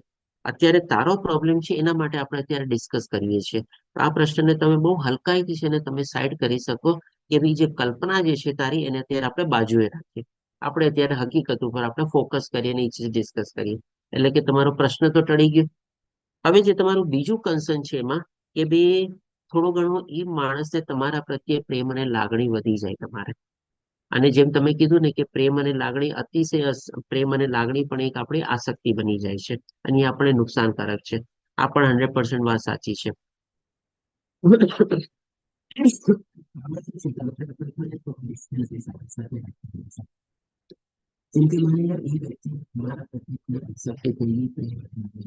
હરે કૃષ્ણ પ્રભુજી, તમારું વોઇસ બ્રેક થાય છે. હા, અવાજ નથી આવતો બરોબર. હરે કૃષ્ણ પ્રભુજી. હરે કૃષ્ણ પ્રભુજી, વોઇસ નથી આવતો.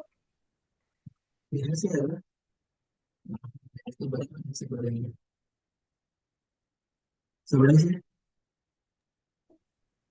ના, સંભળાતું કઈ? નથી આવતો.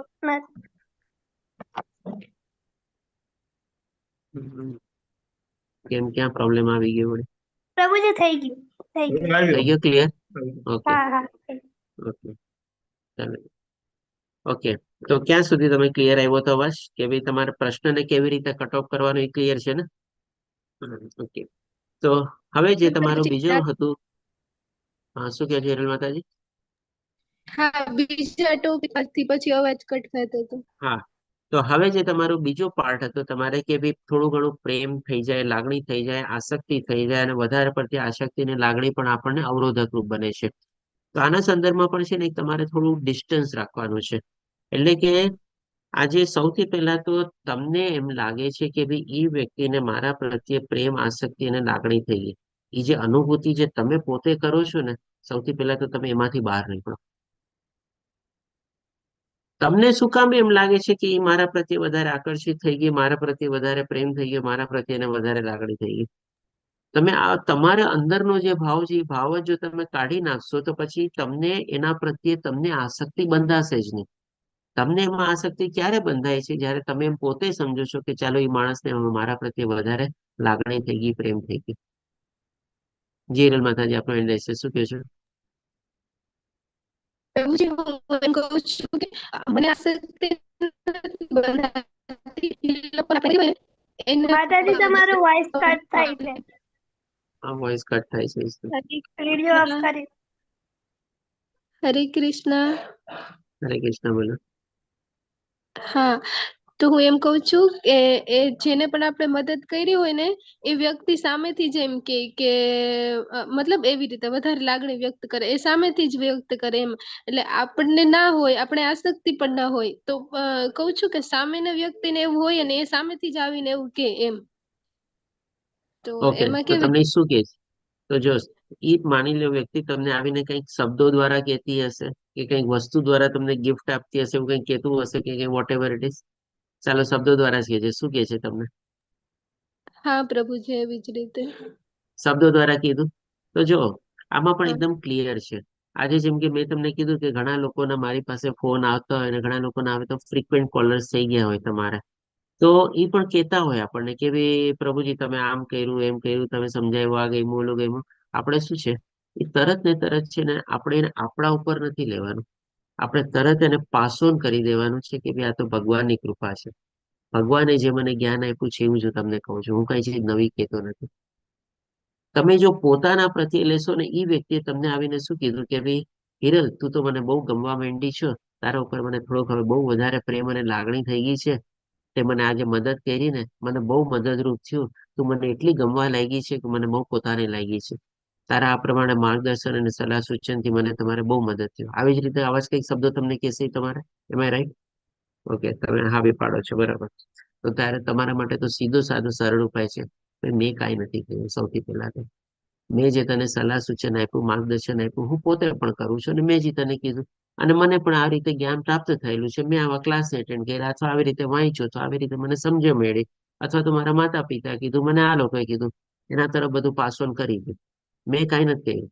આમાં મારી કઈ ખાસિયત છે નહીં, મારી કઈ લાયકાત છે નહીં, બસ. પછી હવે તમે વ્યક્તિ જોજો, એનો પાછા હવે બધા તમને જયારે નેક્સ્ટ ટાઈમ મળશે ને ત્યારે એના શબ્દો ચેન્જ થઈ જશે. તમે તમારા ઉપર લીધું ને એટલે તમને આસક્તિ થઈ. મેં તમને પહેલા જ કીધું કે તમારી અંદર જે આ ભાવ છે ને કે ભાઈ એને મારા પ્રત્યે વધારે આસક્તિ થઈ, એને મારા પ્રત્યે પ્રેમ થયો, એને મારા પ્રત્યે લાગણી થઈ, આજે તમે મારું મારું લાવ્યું ને ત્યાં જ તમારી એ કમજોરી થઈ. તમારી પોતાની સાથે કનેક્ટ જ નહીં કરવાનું. એ તમારી પાસે લાવે છે, તમે એને પાસ ઓન કરી દો, તમે એને આમ આગળ વધારી દો, બસ. તમે વચ્ચેથી હટી જાઓ, તમે સાઈડ થઈ જાઓ, બસ, વાર્તા પૂરી.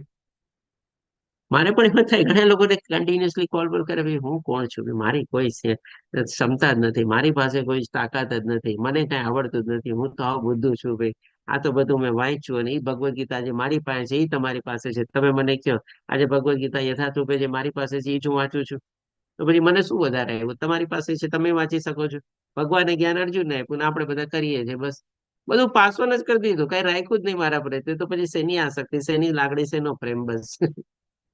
એટલે કે આ રીતે તમે એને દૂર કરી શકો છો, એવોઈડ કરી શકો છો. અને પ્રશ્ન બહુ એકદમ પ્રેક્ટિકલ પ્રશ્ન હતા, આ બધા પ્રશ્ન આવે જ છે. તો શું સામેવાળા વ્યક્તિને તમે ઉદાસ પણ ન કર્યો, એ તમારી સાથે એક્સાઇટ થઈને આવી ને કે જો હું હિરલને અત્યારે, કારણ એમાં પણ છે ને, તમે જો સૂક્ષ્મ ભાવથી જુઓ ને, એનો પણ એક અહંકાર છે. એ જયારે તમારી પાસે આવશે ને કે જો હવે હું એ વ્યક્તિને ઇમ્પોર્ટન્સ આપું છું, એમાં પણ એ પોતાને પણ ઓલું સમજે છે, તો તમારે એને ઉદાસ બી નથી કરવાની, તમારે એને દુઃખી બી નથી કરવાની, પણ તમારે આવી રીતે એમાં, અને તમે પોતે પણ એમાં આસક્તિમાં તમારે તણાવવાનું નથી. આ રીતે તમે એને બધું તમે એવોઈડ કરી શકો છો. ઓકે, ચાલો હવે આપણે પાંચમો પોઈન્ટ લઈએ કે ભાઈ પાંચમો અને છઠ્ઠો ચાલો સાથે છે. આના ઉપર મારા ખ્યાલથી બહુ ડિસ્કશનની જરૂર નહીં પડે. આપણે કે પ્રસાદ લેવો અને સ્વીકારો, આનું બધાનું આપણે મહત્વ જાણી ગયા છે. ઘણું બધું આપણે લેવલ 1 લેવલ 2 માં ડિસ્કસ બી કરીએ છીએ. ઇવન આપણે 17મો અધ્યાય જે છે આપણે લઈએ છીએ, જેમાં શ્રદ્ધાત્રી વિભાગ યોગમાં, એમાં ભગવાન આપણને ખાવાથી શરૂઆત કરે છે, સતોગુણ ખોરાક, રજોગુણ ખોરાક, તમોગુણ ખોરાક બતાવે છે. આ બધું ચીજ આપણે જે પ્રસાદ લઈએ છીએ અથવા તો સ્વીકારીએ છીએ, એની પાછળની ભાવના શું છે કે ભાઈ કોઈના હૃદયને જીતવું હોય તમારે, તો સૌથી પહેલા તમે એના પેટથી તમે એને જીતી શકો. એના ભાવથી વાનગીઓ તમે એને આપો, એના ભાવથી ખવડાવો, તો તમે એના હૃદયને તમે જીતી શકો છો. અને ડેફિનેટલી પ્રસાદમની શક્તિ આપણે દિવ્ય શક્તિ છે અથવા અલૌકિક શક્તિ છે. પ્રસાદ ખાઈને ખાઈને પણ આપણે, જેમ આપણે સામે દાખલો છે નારદ મુનિ, કેવા ભગવાનના પરમ ભક્ત બની ગયા આપણે. તો પ્રસાદ છે ને આપણે કહી શકીએ કે ભાઈ જયારે પણ આપણે પ્રસાદ ગ્રહણ કરીએ છીએ, એકચ્યુઅલી આપણે ભગવાનના આશીર્વાદને ગ્રહણ કરીએ છીએ, આપણી વાનગીને ગ્રહણ નથી કરતા. કારણ કે આપણે એ વાનગી ભગવાનને ઓલરેડી ભોગ તરીકે ધરાવેલી છે, ભગવાનને અર્પિત કરેલી છે, અને ભગવાને સૂક્ષ્મ રૂપેમાંથી પોતાનો એનો સ્વાદ માણેલો છે, અને હવે આપણે એને પ્રસાદના રૂપમાં ગ્રહણ કરીએ છીએ. તો ભગવાનના એમાં આશીર્વાદ રહેલા છે પ્રસાદમાં. એ પ્રસાદી કેવળ વાનગી નથી, એ પ્રસાદી કેવળ ભોગ નથી રહ્યો, પણ એ ભોગમાંથી પ્રસાદ બનેલો છે. અને હવે ભગવાનના આશીર્વાદ રૂપે આપણે એને લઈએ છીએ. તો ભગવાનના જયારે આશીર્વાદ એમાં આવેલા હોય, તો ભગવાનની શક્તિ પણ એમાં આવેલી હોય. તો એ જે પ્રસાદ જે છે આપણા માટે એક શક્તિ બની જાય છે, આપણે કહી શકીએ. અને આવી આપણે કહી શકીએ કે એ જયારે આપણને દિવ્ય શક્તિ આપણી અંદર આપણે એને ગ્રહણ કરીએ છીએ, તો એ પણ આપણે જે ખોરાક રૂપે નહીં, પણ આપણી જે અંદરની જે દિવ્ય ચેતના જે છે, એ આત્મા રૂપે એને એ શક્તિ મળે છે, અને આપણી આત્મા પણ એ વધારે શક્તિશાળી અને પાવરફુલ થાય છે. તો ડેફિનેટલી ખાલી પ્રસાદને આપણે વાનગી અથવા પ્રસાદ તરીકે નથી લેવાનો, પણ હવે તો આપણે કહીએ કે એના ઉચ્ચતમ આપણને નામ મળી ગયા. પ્રસાદ શું છે? તો કે ભાઈ ભગવાનના આશીર્વાદ છે. પ્રસાદ શું છે? તો કે ભાઈ ભગવાનની શક્તિ છે. પ્રસાદ શું છે? તો કે ભાઈ આપણે દિવ્ય ચેતના છે. આપણે આજે તમને કોઈ માની લો પ્રસાદની પરિભાષા પૂછે, આજે કોઈ અજાણ વ્યક્તિ તમારી પાસે આવ્યો અને તમને પૂછ્યું વોટ ઇઝ પ્રસાદ? પ્રસાદ શું છે? તમે મને કહ્યું. આજે તમારી પાસે 3 ડેફિનેશન આવી ગઈ કે ભાઈ પ્રસાદ જે છે એ ભગવાનની શક્તિ છે, પ્રસાદ ભગવાનના આશીર્વાદ છે, અને પ્રસાદ આપણને દિવ્ય ચેતના પ્રદાન કરે છે. અને આવા ભાવથી તમે જયારે જો પ્રસાદને ગ્રહણ કરો ને, તો તમે જાણી શકો છો કે શું આપણને પરિણામ આપી શકે છે. તો આ રીતે આપણો અહીંયા ચોથો શ્લોક કમ્પ્લીટ થાય છે. 5મો શ્લોક આપણે લઈએ. આરતી માતાજી આપણે શ્લોક લેવાનો છે. હરે કૃષ્ણ. આરતી ને ગાંધી માતાજી. હરે કૃષ્ણ પ્રભુ. કૃષ્ણેતિ યસ્ય ગિરિતમ મન સાદ્રિયેત રાગ બીજો છે ને. કૃષ્ણેતિ યસ્ય ગિરિતમ મનસાદ્રિયેત દીક્ષાસ્તિ ચેત પ્રણતિભિશ્ચ ભજन्तમીશમ શુશ્રૂષયા ભજન વિજ્ઞમનન્ય મન્ય નિંદાદિશૂન્ય હૃદમીપ્સિત સંગલબ્ધ્યા. જે ભક્ત ભગવાન કૃષ્ણના નામના જપ કરે છે તેનો દરેકે મનથી આદર કરવો જોઈએ. જે ભક્તે આધ્યાત્મિક દીક્ષા લીધી છે અને જે અર્ચા વિગ્રહની પૂજા કરે છે તેને નમ્રતાપૂર્વક પ્રણામ કરવા જોઈએ. અને જે પવિત્ર ભક્ત અનન્ય ભક્તિમાં આગળ વધેલો છે અને જેનું હૃદય બીજાઓની નિંદા કરવાની ભાવનાથી તદ્દન મુક્ત છે તેવા ભક્તનો સંગ કરવો જોઈએ અને નિષ્ઠાપૂર્વક તેની સેવા કરવી જોઈએ. હરે કૃષ્ણ. હરે કૃષ્ણ. ધન્યવાદ આરતી માતાજી. ડેફિનેટલી આ શ્લોકમાં જે બતાવવામાં આવેલું છે એકચ્યુઅલી આપણે ભક્તના છે ને 3 લેવલ અથવા તો 3 કેટેગરી પ્રત્યે આપણને સૂચન કરે છે. જે સૌથી પહેલી કેટેગરી જે છે આ છે આપણે કનિષ્ઠ અધિકારીની.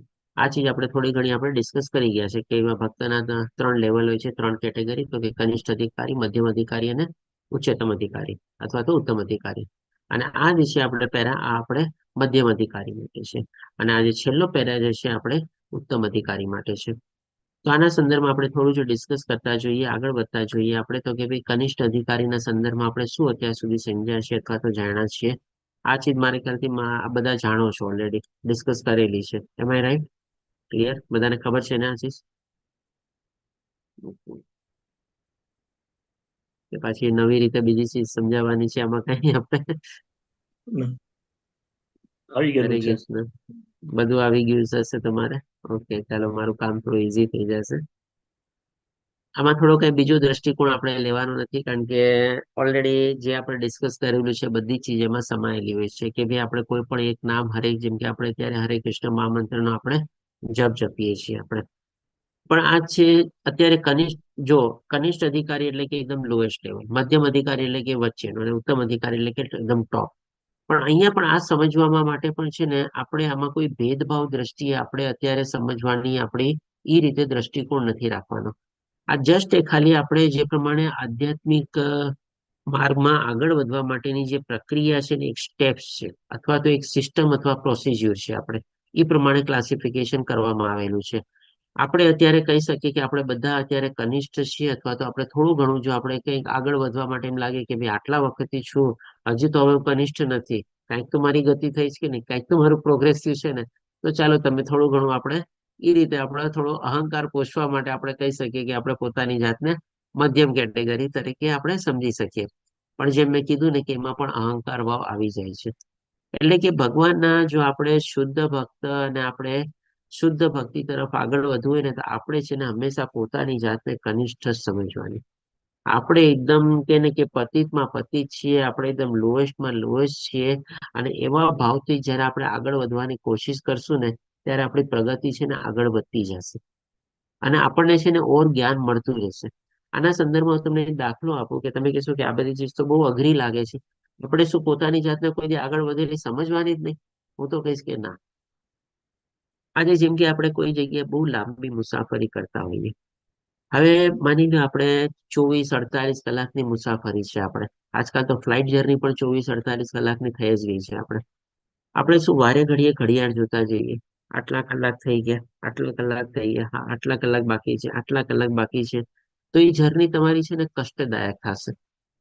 પણ તમે એ જર્નીને તમે જો સમય પ્રમાણે ચાલતા રહેશો, તમે સમય પ્રમાણે વહેતા રહેશો, એટલે કે ને કે ચેન્જ વિથ ધ ચેન્જ અને ફ્લો વિથ ધ ફ્લો, એ તમારે યાત્રાને તમે માણતા રહેશો. એ તમારી યાત્રામાં પણ કંઈક એવી તકલીફો કે બધું કંઈક આવ્યું હોય તમે એને ઓળંગતા રહેશો અને આગળ વધતા રહેશો. તમે કોઈ દી સમય પ્રત્યે જોશો નહીં કે ભાઈ કેટલી મેં જર્ની વહી ગઈ છે ને કેટલી જર્ની મારી બાકી છે તમારે. તો એ યાત્રા છે ને તમારી બહુ સહજ થઈ જશે, સુખદાયક થઈ જશે અને સરળ થઈ જશે. અને આવી રીતે યાત્રા પસાર કરતા કરતા કરતા તમારે ક્યારે તમારું ડેસ્ટિનેશન આવી જશે ને તમને ખબર નહીં પડે. અને જ્યારે તમારું ડેસ્ટિનેશન અથવા લક્ષ્ય સામે આવેલું હશે ને ત્યારે તમે કેટલા ખુશ હશો.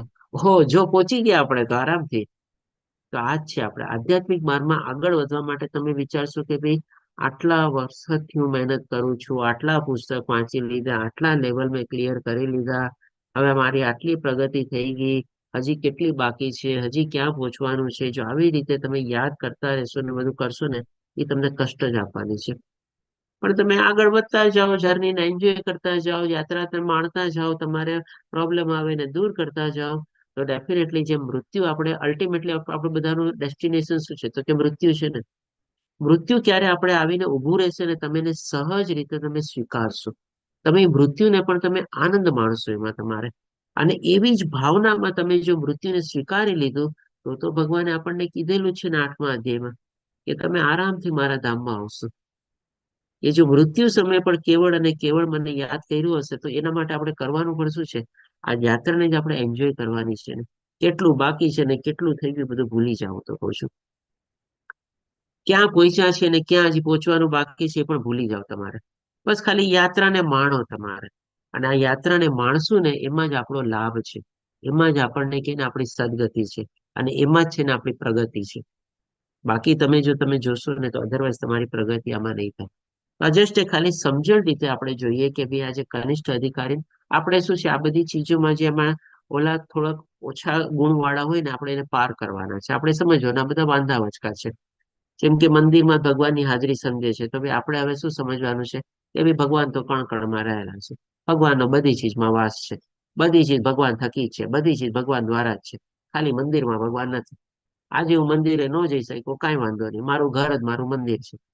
આજે હું ભગવાનના દર્શન ન કરી શક્યો મંદિરમાં જઈને કાંઈ વાંધો નહીં. આજે 2 મહેમાન મારા ઘરે આવ્યા એ જ મારા ભગવાન છે બસ. આવી રીતે આપણે સમજણ શક્તિ કેળવવાની છે. પણ આજે આપણે સમજી લઈએ કે ભાઈ આજે હું મંદિરે ન જઈ શક્યો, મંદિરે દર્શન ન કરી શક્યો, આપણને કેટલું દુઃખ થશે, કેટલી તકલીફ થશે. પણ એના વખતે આવો ભાવ જો આપણે લાવી લઈએ આપણી પ્રગતિ કેટલી સહજ થઈ જશે. પછી આદર નથી કે ભાઈ શું કામે આપણે બીજા કોઈને આદર નથી આપતા કારણ કે આપણે એને ઊંચું નીચું ને બધું ગણતા આવીએ છીએ તમારે. તો આવો ભાવ આપણે આસ્તે આસ્તે હટાવવાનો છે. અને ખાલી બાહ્ય સાથે એટલે કે ભાઈ ભૌતિક રીતે આપણે જોઈએ છે કે ભાઈ આ ચીજ સારી, આ ચીજ ખરાબ, તમારે આ ચીજ મારે લેવી જોઈએ, આ ચીજ ન લેવી જોઈએ. પણ બધી ચીજમાં જો ભગવાનનો વાસ છે એટલે કે ખાલી બાહ્ય રીતે આપણે કોઈ ચીજને નથી જોવાની પણ એનું તત્વ જોવાનું છે આપણે.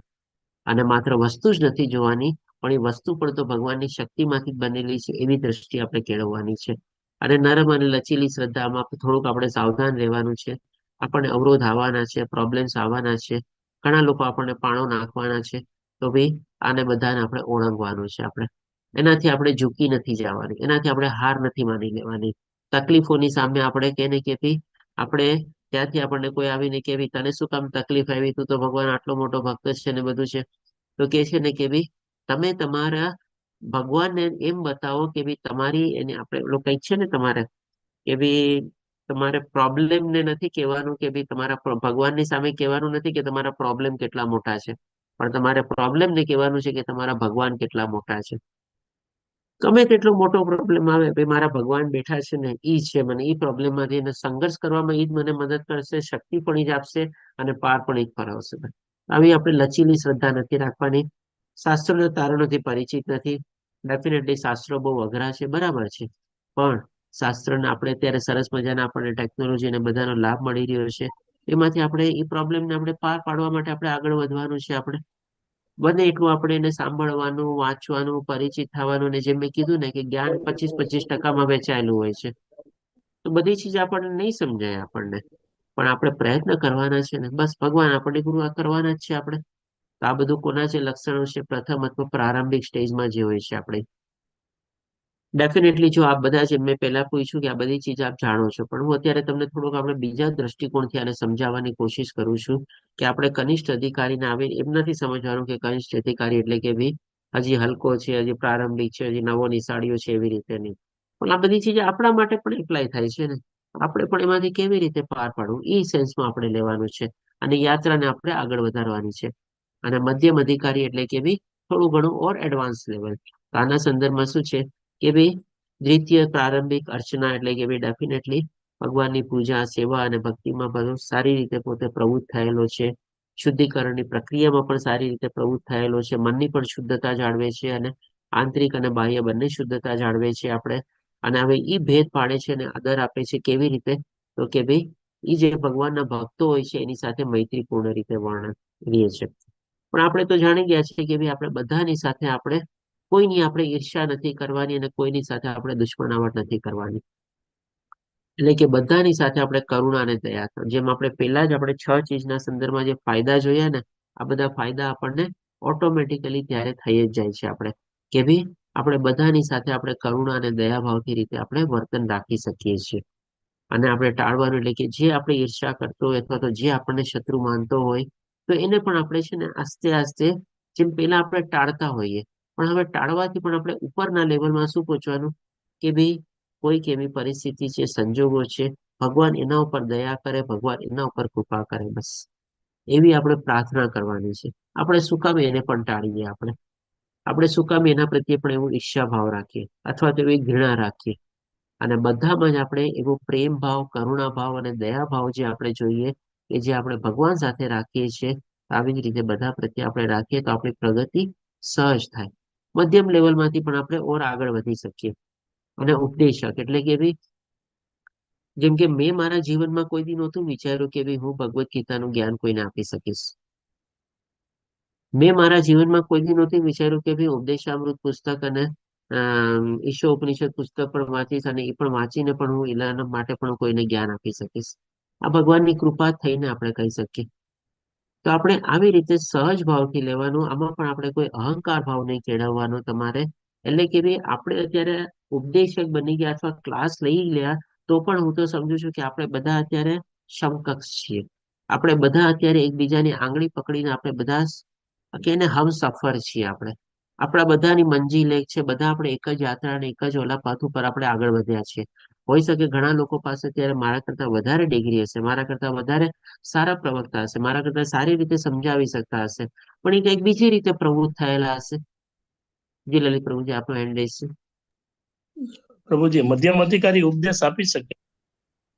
હા, મધ્યમ અધિકારી છે ને ઉપદેશ આપી શકે. એ પણ શું છે એના સમકક્ષ, એટલે કે સેમ લેવલના જ લોકોને છે ને પોતે માર્ગદર્શન અને દોરવણી આપી શકે. એ ગુરુ પદે ન હોય, એટલે કે માની લો એટલી ઉત્તમ અધિકારી સુધી ન હોય, પણ માની લો કનિષ્ઠ કરતા તો થોડોક ઊંચો થઈ ગયો, તો એનાથી પણ જે નીચેના લેવલના હોય તમારે, અથવા તો મેં ફરીથી કીધું કે ઉપર નીચેના લેવલને તમે ઈ સેન્સમાં નહીં લેતા. આપણે ખાલી સમજણ શક્તિ માટે આપણે ઉપર અને નીચેના અને કનિષ્ઠ મધ્યમ આપણે ઉપયોગ કરીએ છીએ. પણ હવે એવા કોઈ એમાં ભક્તો હોય કે જે હજી ખાલી નામ જપ લે છે ને થોડું ઘણું હજી એને ગુરુનો સંદર્ભ નથી થયો, એ કનિષ્ઠ અધિકારી કે એને ગુરુ પ્રાપ્ત નથી થયા, પણ એવા કોઈક એવા ઉચ્ચતર લેવલના સંજોગમાં સંસર્ગમાં આવ્યો અથવા એવા કોઈ ભક્તના સંપર્કમાં આવ્યો, તો એની સાથે પણ એ પોતે વાર્તાલાપ કરી શકે છે.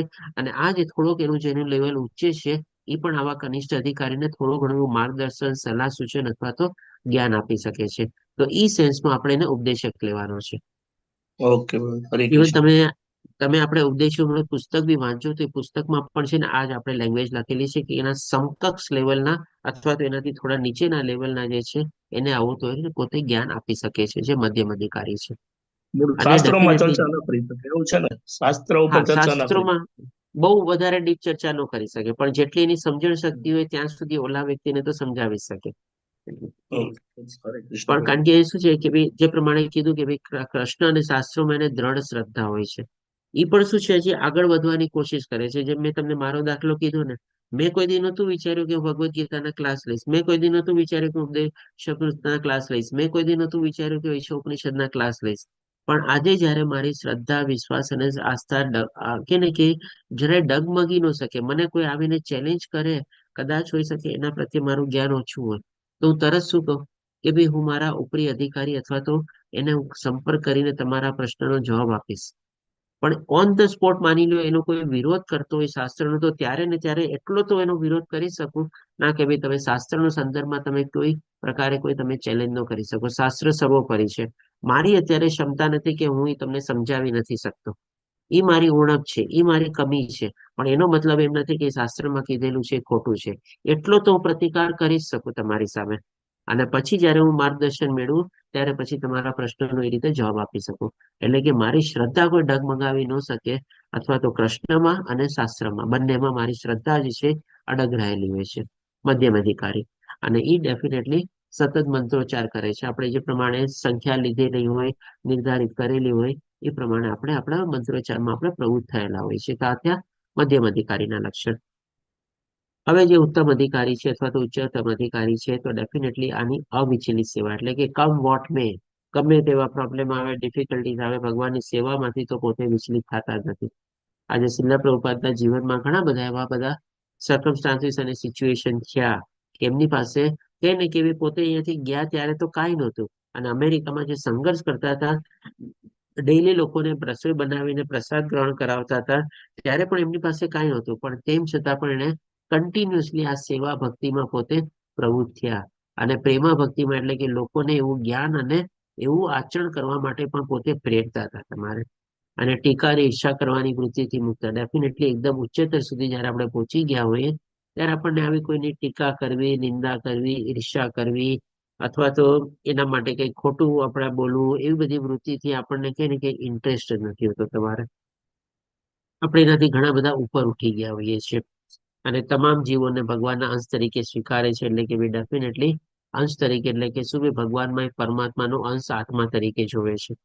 કે ભાઈ એ વ્યક્તિ, આજે કોઈ વ્યક્તિ આવીને માની લે શીલા પ્રભુપાદજીના જીવનમાં શું એવા બધા સંજોગો અથવા એવા પરિસ્થિતિ નહોતી ઘટાણી કે ઘણા વાર લોકો આવીને એનું અપમાન કરીને ગયા, એને ટીકા કરી, એના માટે અપશબ્દો બોલ્યા, એ જે પોતે પ્રવૃત્તિ કરતા હતા એની પણ નિંદા કરી લોકોએ તમારે. પણ શીલા પ્રભુપાદજી એના પ્રત્યે એનો દ્રષ્ટિકોણ શું હતો? તો કે ભાઈ અત્યારે એને અજ્ઞાન છે, અત્યારે મૂળ છે, એને ખબર નથી કે આ બધું શું છે તમારે. એટલે કે એની રીતે ક્ષમા કરી દેતા, ઉલટાનું માફ કરી દેતા હતા. એના પ્રત્યે ઘૃણા, શંકા, ટીકા અથવા ઈર્ષા પ્રગટાવવાની બદલે ક્ષમા ભાવ આવતો હતો, અથવા તો દયા ભાવ આવતો હતો કે ભાઈ કેવી દયનીય અવસ્થામાં છે, જો કેવી રીતે માયાથી અત્યારે પ્રવૃત્ત થયેલો છે. આવી રીતે એના મનમાં દયા ભાવ આવતો અને ક્ષમા ભાવ આવતો. અને એ જ રીતે આત્મારામ અથવા તો માત્ર આત્મા જોતા કે ભાઈ અલ્ટિમેટલી એની અંદર પણ તો ગમે તેટલી અત્યારે જે વર્તન કરે છે એ બધું ત્રિગુણી માયાના હિસાબે કરે છે. તમોગુણના પ્રભાવ હેઠળ આવું બધું વર્તન કરે છે. પણ એની અંદર રહેલો જે આત્મા છે એ તો શુદ્ધ છે ને, એ તો પવિત્ર તો છે ને, એ તો કોઈ મલિન જાત નથી થયેલો તમારે. અને એવી જ રીતે એની અચળ શ્રદ્ધા હતી ભગવાન પ્રત્યે, કૃષ્ણ પ્રત્યે. તો જ આ કૃષ્ણભાઈ ભાવનામૃતને આટલી સરસ રીતે પોતે પ્રસાર કરી શક્યા અને પ્રચાર કરી શક્યા. આટલા મંદિરો, આટલા પુસ્તકો, આટલા બધા ગૌશાળા, બધું પોતે બંધાવી શક્યા અને બધું કરી શક્યા. અને લોકોને પણ આધ્યાત્મિક તરફ આપણે પ્રેરિત કરી શક્યા. આજે આપણે જોઈ શકીએ છીએ કે ભાઈ ઇસ્કોન સંસ્થામાં જે છે, આપણે ખાલી આપણા ભારત દેશમાં નહીં પણ દેશ વિદેશોમાં એનો ફેલાવો થઈ રહ્યો છે. આપણા ખાલી ભારતીયો ને હિન્દુ લોકો નહીં, પણ આપણા કે ને કે પરદેશી લોકો પણ એમાં બધા સારી રીતે પ્રવૃત્ત થયેલા છે. અને ઇવન આપણે જે કહીએ તો જય પતાકા સ્વામી જે અત્યારે હેડ છે આપણે ઇસ્કોનના, એ પણ આપણે કહીએ કે પરદેશી જ છે ને. પણ આપણે હવે એને પરદેશી તરીકે સમજીએ છીએ. આ તો ખાલી આપણે શબ્દનો આપણે ઉપયોગ કર્યો. ભગવાન મને એના માટે પણ માફ કરે, જય પતાકા સ્વામી પણ એના માટે માફ કરે કે ભાઈ આપણે પરદેશી શબ્દ ઉપયોગ કરીએ છીએ. એ પણ એક આપણો અપરાધ છે. કારણ કે જયારે ભક્ત આવી ઉચ્ચ સ્થિતિમાં પહોંચી જાય છે ત્યારે આવો કોઈ પરદેશી, દેશી, હિન્દુ, ઇન્ડિયન, ફોરેનર, આવા બધા શબ્દો એના માટે કઈ રહેતા જ નથી. બધા ગૌણ શબ્દ છે તમારે. ફરીથી ભગવાનની માફી ચાહું છું અને જય પતાકા સ્વામીની બી માફી ચાહું છું કે ભાઈ એને શું છે, અચળ શ્રદ્ધા છે અને એકદમ ભગવાન કૃષ્ણ અને ભગવાનમાં આનો અંશ તરીકે બધામાં જોવે છે. અને લોકોને પણ પ્રેરિત કરે છે. આજે આપણે જય પતાકા સ્વામીના પણ કેટલા બધા શિષ્યો છે. આપણામાંથી પણ ઘણા લોકો એવા છે કે જેને જય પતાકા સ્વામી પાસેથી દીક્ષા લીધેલી હશે માયાપુરથી. અને એવી જ રીતે એ લોકો ગુરુનો દરજ્જો પ્રાપ્ત કરેલો છે. અને પ્રચાર અને પ્રસારમાં એ લોકો એવી આત્મીય ભાવથી એમાં પ્રવૃત્ત થયેલા હોય છે. હજી હવે આપણે આગળ જોઈએ તો હવે આપણે આમાં કેવી રીતે આગળ વધવું. તો આના સંદર્ભમાં જેમ આપણે કીધું ને કે આપણે બધા આપણે પોતાની જે રેલ માતાજી આપણને દે છે, શું કહેશો? હરે કૃષ્ણ પ્રભુજી. હું ઇસ્કોન ટેમ્પલે જઈએ તો ઘણા બ્રહ્મચારીઓ અલગ અલગ કલરના વસ્ત્રો ધારણ કરેલા હોય છે, વ્હાઈટ, ઓરેન્જ અને યલો પણ હોય છે. તો શું એ આ કેટેગરી માટે હોય કે એમ જ હોય છે? ના માતાજી, થોડી ઘણી છે ને એમાં કેટેગરી પણ હોય છે અને થોડી ઘણી પ્રવૃત્તિ બી હોય છે કે ભાઈ અમુક પોશાક ધારણ કરેલા ભગવાનની આ સેવા કરી શકે, અમુક પોશાક ધારણ કરેલા ભગવાનની આ સેવા કરી શકે. જેમ આપણે મંદિરોમાં પણ ઘણી બધી સેવાઓ હોય છે. તો એ સેવા માટેના પણ છે ને જે વિભાજન અથવા જે વ્યવસ્થા બનેલી હોય છે અને એના સંદર્ભમાં જે જે લોકોને ડેપ્યુટ કરેલા હોય છે અથવા ડિવોટ કરેલા હોય છે તેવા પોશાક એ લોકો ધારણ કરેલા હોય છે. એનો પણ સંદર્ભ છે, આપણે એને લેવલનો પણ સંદર્ભ છે, બંને છે, બંને રીતે છે. તો હવે આપણે જોઈએ કે ભાઈ આ જે ચીજ છે આપણે એની શરૂઆત ક્યાંથી કરી શકીએ અથવા તો કેવી રીતે કરી શકીએ અને કેવી રીતે આપણે આગળ વધી શકીએ. તો આની જ પછી જે 2-3 સ્લાઇડ છે આપણે એ જે મંત્રમાં જેમ કીધું ને કે જે ખાલી મંત્ર જપ કરે છે, પછી આપણે પૂજા અર્ચ વિગ્રહની પૂજા કરે છે અને પછી જે સંપૂર્ણ રીતે ઉચ્ચતર ભક્ત જે છે કે કોઈના ઈર્ષ્યા ભાવ નથી હોતો, સંપૂર્ણ રીતે ભગવાનમાં બધાનો અંશ તરીકે જોવે છે. આ લેવલ વાઇઝ આપણે કેવી રીતે કરવું, એટલે કે શરૂઆત આપણી નામ જાપથી શરૂ થાય છે. એટલે કે કૃષ્ણના પવિત્ર નામનો જાપ એટલો ઉત્કૃષ્ટ છે કે જો કોઈ હરે કૃષ્ણ મહામંત્રનો જાપ દોષ રહિત રીતે કરે છે, એટલે કે 10 અપરાધ છે. આપણે આગળના ક્લાસમાં બધા 10 અપરાધ પણ લેશું. અને 10 અપરાધોને કાળજીપૂર્વક ટાળે છે તો તે ચોક્કસપણે ધીમે ધીમે સમજી શકે છે કે ભગવાનના પવિત્ર નામ અને ભગવાન પોતે વચ્ચે કોઈ તફાવત નથી. સૌથી પહેલા તો છે ને ભગવાનનું નામ, રૂપ, ગુણ, લીલા અને ધામ. ભગવાન આપણી સામે અત્યારે પ્રત્યક્ષ નથી, પણ ભગવાનનું નામ આપણી સાથે છે, ભગવાનનું રૂપ આપણી સાથે છે, ભગવાનના ગુણો અથવા ભગવાનની લીલાઓ આપણી સાથે છે અને ભગવાનના ધામ આપણી સાથે છે. તો આ બધાને આપણે તફાવત સમજીએ તે પણ તફાવત આપણે ખોટું સમજીએ છીએ. ભગવાન અને ભગવાનના નામ, રૂપ, ગુણ, લીલા, ધામ આ બધા વચ્ચે કોઈ તફાવત નથી. ઘણા લોકોને ભગવાનના નામ લેવામાં વધારે રસ હોય, કોઈક લોકોને ભગવાનના ગુણ અથવા લીલા વાંચવાનો વધારે રસ હોય, કોઈક લોકોને ભગવાનના ધામમાં જવાના અથવા પવિત્ર ધામનો સંગાત લેવાનો વધારે અસર હોય. આ વધારે આપણને અસર કરતી હોય. તો ડેફિનેટલી આ બધું ચીજ ભગવાન જ છે, આપણે એમાં કોઈ તફાવત નથી સમજવાનો. પણ જેમ આપણે અત્યારે જપ જપતા હોઈએ, ભગવાનનું નામ જપીએ છીએ, એના સંદર્ભમાં જો આપણે જાણીએ તો કે ભાઈ એમાં પણ આપણે અપરાધ રહિત, એટલે કે જે 10 અપરાધો છે એ બધા અપરાધોને આપણે ટાળવાના છે. એટલે કે શુદ્ધ ભાવથી આપણે ભગવાનનું જપ જપવાનું છે. અને જેમ કીધું ને આપણે કે ભગવાનના નામ, રૂપ, ગુણ, લીલા જેટલા ભગવાન શક્તિશાળી છે ને એટલા જ ભગવાનના નામ, રૂપ, ગુણ, લીલા અને ધામ પણ શક્તિશાળી છે. એમાં કોઈ તફાવત ન સમજીને આપણે જેમ અગ્નિ હોય, આપણે અગ્નિની શું છે કે ભાઈ ઉષ્ણતા આપવી અને પ્રકાશ આપવો. તો બધી જગ્યાએ અગ્નિમાં એ શક્તિ રહેવાની જ છે. આજે અગ્નિને આપણે પ્રત્યક્ષ રૂપે જોઈએ કે અગ્નિને આપણે ન જોઈએ, પણ આપણે અગ્નિની પાસે પણ જઈને આપણે ઉભા રહીએ તો પણ આપણે ઉષ્ણતા અને આપણને એનો પ્રકાશ મળવાનો જ છે. તેવી જ રીતે નામ જપીએ આપણે, ભગવાનના ગુણ અને લીલા આપણે એનું અધ્યયન કરીએ, પઠન કરીએ કે ભગવાનના ધામમાં જઈએ, જેમ આપણે અગ્નિથી દૂર હોઈએ તો પણ આપણને ઉષ્ણતા અને ગરમી મળવાની જ છે, પ્રકાશ મળવાનો જ છે. એવી જ રીતે પણ આ ભગવાનની શક્તિના રૂપમાં છે. એટલે કે એમાં કોઈ ભેદ નથી, એનાથી પણ આપણને અસર થવાની ને થવાની જ છે. ભગવાનને મળીને આપણને જેટલો ફાયદો થવાનો છે એટલું જ ભગવાનનું નામ જપીને આપણને ફાયદો થવાનો છે, એટલું જ ભગવાનના ધામમાં રહીને આપણને ફાયદો થવાનો છે. પણ આ બધી ચીજ શું છે? આસ્તે આસ્તે થાય. ક્યારે થાય? જ્યારે આપણે બધી શુદ્ધતા આપણેમાં કેળવીએ અને બધી મલિનતાઓ જ્યારે દૂર થાય. એટલા માટે કહે છે કે તે ચોક્કસપણે ધીમે ધીમે સમજી શકાશે કે ભગવાનના પવિત્ર નામ અને ભગવાન વચ્ચે કોઈ તફાવત નથી. એપરન્ટલી આપણને લાગે કે ભગવાન તો આપણી સામે અત્યારે મોજૂદગી નથી, ભગવાનને મળીને જો આપણે કર્યું હોત તો મને કેટલો બધો લાભ થાય. પણ ડેફિનેટલી આ બધી આપણી ધારણા છે, આપણું અજ્ઞાન છે. આપણે ભગવાનનું નામ જપીએ એમાં પણ આપણને એ જ ફાયદો મળી શકે છે. કેને કે નામ જપીએ ને તો ભગવાન આપણી જીભ ઉપર રમે છે. એવો આપણી અનુભૂતિ પણ આપણે કરી શકીએ છીએ. નામ જપો એટલે કે ભગવાન આપણી સાથે રમી રહ્યા છે. ક્યાં રમી રહ્યા છે? તો ભાઈ આપણી જીભ ઉપર રમી રહ્યા છે. આવી અનુભૂતિ પણ આપણે કેળવી શકીએ છીએ. તો એ જ આપણે એના સંદર્ભમાં આપણે જોઈએ કે ભાઈ કોણ લોકો આવી રીતે આના સંદર્ભમાં આગળ વધી શકે, તો કે ભક્તે નિશ્ચિતપણે જાણવું જોઈએ કે ભગવાનના પવિત્ર નામનો અપરાધ વિના, જાપ કર્યા વિના, જે આપણે પહેલાની સાઈડમાં જોઈએ છે, ફક્ત કૃષ્ણ ભાવનામૃતમાં ઉન્નતિ માટે યોગ્ય ઉમેદવાર બની શકે છે. આપણે બધા લોકો પ્રગતિ ચાહીએ છીએ, બધા લોકોને આપણે પ્રોગ્રેસ જોવે છે. પણ એના માટે આપણે પણ તો કંઈક લાયકાત કેળવવી પડે ને. આજે બધા સ્ટુડન્ટ પહેલે નંબરે પાસ થાય? નો પાસ થાય. પણ જે સ્ટુડન્ટ માની લો 10મે નંબરે પાસ થતો હોય, એ પણ અભ્યાસ કરે, એ પણ આપણે કહે ને કે ભાઈ કન્ટિન્યુઅસલી અધ્યયન પઠન કરતો હોય તો એ પણ આપણે હોઈ શકે કે ફર્સ્ટ ટર્મમાં એનો 10મો રેન્ક આવ્યો, પછી નેક્સ્ટ ટર્મ હોય એમાં કદાચ એનો 6ઠ્ઠો કે 7મો રેન્ક આવે. ઓર મહેનત કરે તો પછી આપણે પહેલો કે બીજો રેન્ક પણ આવી શકે, ટોપ 3માં આવી શકે, ટોપ 5માં બી આવી શકે. તો આપણે પણ બધા છે, આપણે બધા જ આવી રીતે કે છેલ્લી પાટલીથી જ આપણી બધાની પ્રગતિ થઈ છે. આપણે બધા એટલા ઉન્નત નથી થયેલા.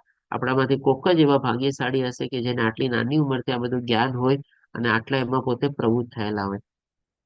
આપણામાંથી કેટલા લોકોએ ભગવદ્ ગીતાની પહેલા વાંચી હશે, સમજી હશે, જે પ્રમાણે અત્યારે આપણે જે જ્ઞાન કેળવેલું છે.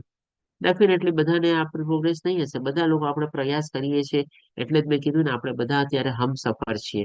આપણે બધા અત્યારે કે ને કે સમભાગી છીએ. બધાની આપણી મંજિલ એક છે અને આપણે એમાં શુદ્ધતા જાળવીને આપણે આસ્તે આસ્તે આપણે આપણી ઉમેદવારી જે છે આપણે દ્રઢ કરતા જઈએ છીએ. આપણે કે ને કે ઓર 10માંથી લઈને આપણે 5માં અને ટોપ 5 અને ટોપ 3માં આપણે લાવવા માટે આપણે પ્રયાસ કરી રહ્યા છીએ. આના માટે એ જ આપણે કહી શકીએ કે ભાઈ નામ જપમાંથી આપણે એલિમેન્ટરી સ્ટેજ છે, બેઝિક સ્ટેજ છે, જેમાં આપણને કોઈ પણ લેંગ્વેજ જાણવી હોય પહેલા આપણે ABCD શીખીએ ને, પછી આપણે લેંગ્વેજ જાણીએ અને એ જ લેંગ્વેજ દ્વારા આપણે મોટા આપણે સાયન્સ ને બધું ભણીએ આપણે અને PhD ડિગ્રી પણ પ્રાપ્ત કરીએ. પણ બેઝિક તો શું? બેઝિક ABCD જ ને આપણે, અથવા તો અ આઈ ને ક ખ ગ ને. આજે મંત્ર જાપ જે છે આપણું ABCD છે, અથવા તો ક ખ ગ છે, અ આઈ છે. આપણે એમાં જેટલી શુદ્ધતા લાવશું એ જ આપણને ફાયદો કરશે આપણે. અને હવે આપણે જોઈએ કે આના સંદર્ભમાં આપણે કેવી રીતે આગળ વધીએ, તો કે દરેક ભક્ત તેના ભક્તિમય જીવનની શરૂઆત નવો ધર્માંતર સાથે કરે છે. આપણે બધા મોન્ટેસરીથી જ આપણે બધા શરૂ કરેલી છે. પરંતુ જો ભક્ત હરિનામના નિર્ધારિત પ્રક્રિયાનો યોગ્ય રીતે જપ કરે છે, યોગ્ય રીતે એટલે કે શું? કે નામ અપરાધ વગર, તો તે ઉત્તમ અધિકારી પર પગથિયાં ચડે છે. ગેરંટી નથી કે તમે ઉત્તમ અધિકારી બની જ જાશો, તમે ખાલી નામ અપરાધ વગર તમે મંત્ર જપ કરશો. પણ આપણી પ્રગતિ થશે. આપણે અને પ્રગતિ કરવી એ જ આપણી સાચો ઉદ્દેશ છે. આપણું સાચું ઉદ્દેશ અને લક્ષ્ય એમ નથી કે આપણે ઉત્તમ અધિકારી બનીને બેસી જવું અને પછી આપણે બધાને શિષ્યો બનાવવા અને બધાને આપણે જ્ઞાન પ્રદાન કરવું. સાચી આપણી પ્રગતિ તો ભગવાનના ધામમાં અને ભગવાનની સેવા અને ભક્તિમાં છે. અને આમાં જ આપણે પ્રગતિ કરવા જઈએ છે. એટલે આપણે શું છે કે ભાઈ જેમ કીધું ને કે આપણે યાત્રામાં આપણે એમ નથી જોવાનું કે ભાઈ કેટલી યાત્રા થઈ ગઈ ને કેટલી યાત્રા હજી બાકી છે. પણ યાત્રાને એન્જોય કરવાની છે, વિઘ્નો આવે દૂર કરવાના છે, પાર પાડવાના છે અને આગળ વધે રાખવાનું છે, વધે રાખવાનું છે, વધે રાખવાનું છે. આમાં જ આપણી સાચી પ્રગતિ રહેલી છે. તો આપણે પણ એ જ રીતે એમાં આપણે આગળ વધવા માટે અથવા તો આપણે આપણા મંજિલને આપણે પ્રાપ્ત કરવા માટે આપણે આગળ વધવા માટે પ્રયાસો કરતા રહેવાનું છે, કરતા રહેવાનું છે, કરતા રહેવાનું છે. અને એના માટે નામ જપમાં આપણે વધારે સારી રીતે પ્રવૃત્ત થવાનું છે. તેના સંદર્ભમાં આપણે જોઈએ કે ભાઈ કેટલાક સમકાલીન લોકો છે જેઓ મહાન ઉપદેશકો માનવામાં આવે છે. આજે આપણે જોઈએ છીએ કે ભાઈ ઘણા લોકો એવા મોટા બહુ સ્પીકર બની ગયા હોય છે, મોટિવેશનલ સ્પીકર બની ગયા હોય છે. બહુ સારું એવું જ્ઞાન બધું પ્રદાન કરતા હોય. આપણને એમ લાગે કે ભાઈ ના શબ્દોમાં જોઈએ તો કેટલા બધા પોતે એને ભગવાનમાં શ્રદ્ધા હશે, આસ્થા હશે, વિશ્વાસ હશે, આટલું બધું જ્ઞાન અને આટલું બધું પંડિતાઈનું જ્ઞાન આપણી સામે પ્રસ્તુત કરે છે.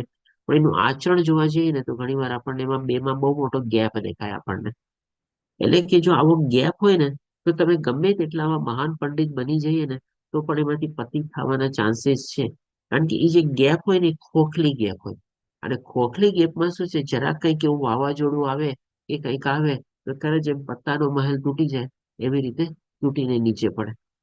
તો આવી જ રીતે આપણો ઉદ્દેશ એવો ન હોવો જોઈએ કે આપણે આવા કોઈ મોટા લીડર બનવાની આપણે ખ્વાહિશ રાખવાની અથવા એવી ઈચ્છા રાખવાની.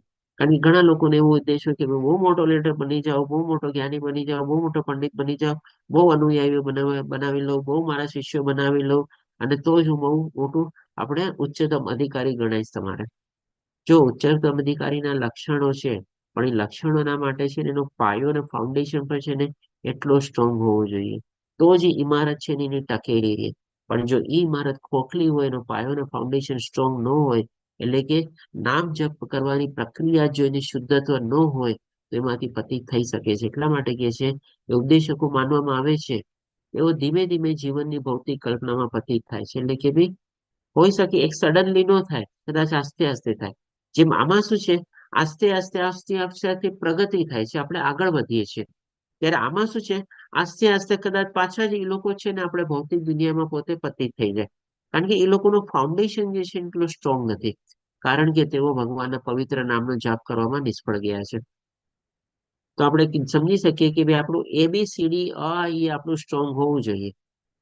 આજે આપણને માની લો કોઈ સ્પેલિંગ બનાવવાનું કે અને આપણને માની લો આપણો કોઈ કે લેટર આલ્ફાબેટ વીક હોય અથવા આપણા AEIOU આપણા વીક હોય તમારે, તો આપણે કોઈ સ્પેલિંગ બનાવવામાં પણ આપણને કેટલી મુશ્કેલી નડે. આજે આપણે ઇંગ્લિશ સબ્જેક્ટ ભણી જઈએ છીએ, પણ ઇંગ્લિશ સબ્જેક્ટમાં પણ ડિક્શનરીમાં કેટલા બધા શબ્દો હોય, પણ એ બધા શબ્દોના સ્પેલિંગ આપણને આવડતા હોય છે, બધા શબ્દોના આપણને કે ને શું કહેવાય અર્થ પણ આપણને સમજાતા હોય છે, મતલબ ખબર હોય છે? નથી ખબર હોતી. પણ કોઈ પણ એવો કોઈ નવો શબ્દ આપણે સાંભળીએ તો પછી થોડું ઘણું આપણને એલિમેન્ટરી જ્ઞાન ને બધું હોય, આપણે કેવી રીતે આપણે એનું સ્પેલિંગ બી બનાવી શકીએ કે ભાઈ આ રીતે આવું હોવું જોઈએ તમારે, અથવા તો એનો આ મિનિંગ આવો હોવો જોઈએ તમારે. એનું આપણે પૃથ્થકરણ કરીએ કે આ શબ્દ આમાંથી આવેલો લાગે છે, અથવા તો આ શબ્દ આમાં છે, એનો આ મિનિંગ કદાચ હોઈ શકે. એટલે કે તરત આપણે કહી શકીએ ને, પણ આપણું જો ફાઉન્ડેશન અને બેઝ જ ક્લિયર ન હોય, ન તો આપણે સ્પેલિંગ બનાવી શકીએ અને અર્થની તો વાત જ આપણે દૂર રહી આપણે. તો ભાઈ જ્યાં સુધી આપણા આવા પવિત્ર નામને જપ કરવામાં આપણે શુદ્ધતા ન લાવે ને, ત્યાં સુધી આગળની પ્રગતિ ઉપર આપણે વધારે ફોકસ કરવાની એટલી જરૂર નથી.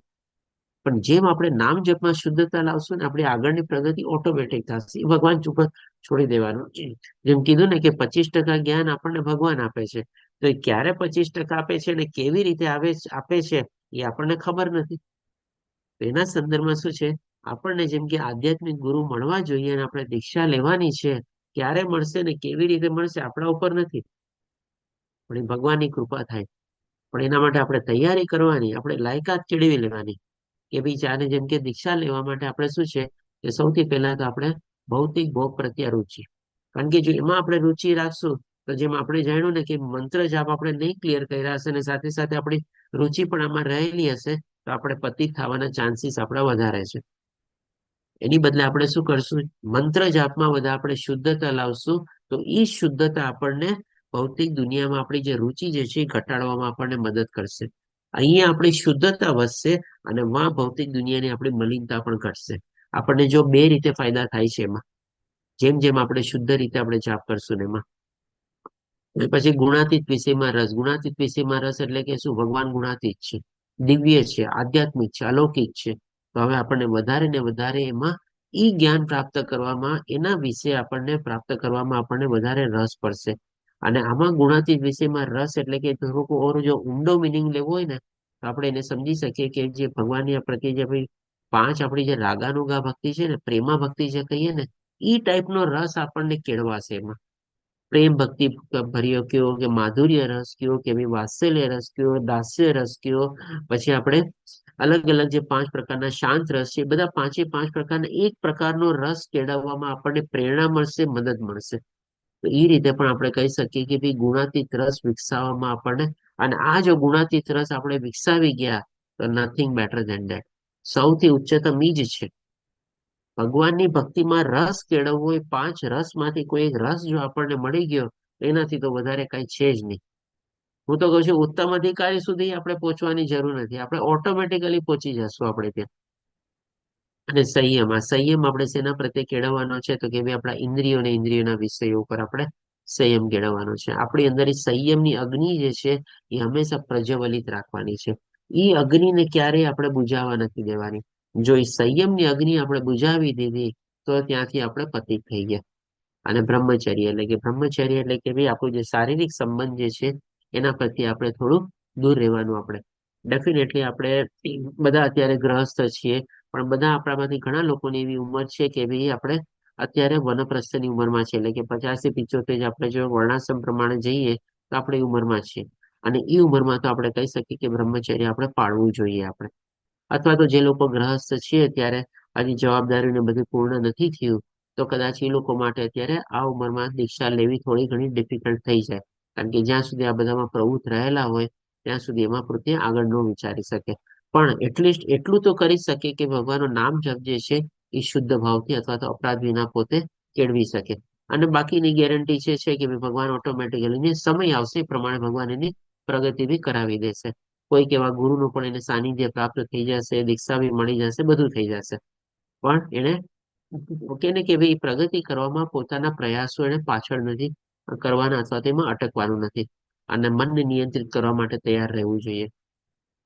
જો દીક્ષા લેવી હોય તો ડેફિનેટલી આપણે મનને ઉપર કાબુ મેળવવો જ પડે. એટલે કે જે સંયમ, બ્રહ્મચર્ય ને બધા ઉપર છે અને મનમાં જે બધી ઈચ્છાઓ જાગે, ઈચ્છા ઉપર પૂરેપૂરો આપણો નિયંત્રણ હોવો જોઈએ, કાબુ હોવો જોઈએ આપણે.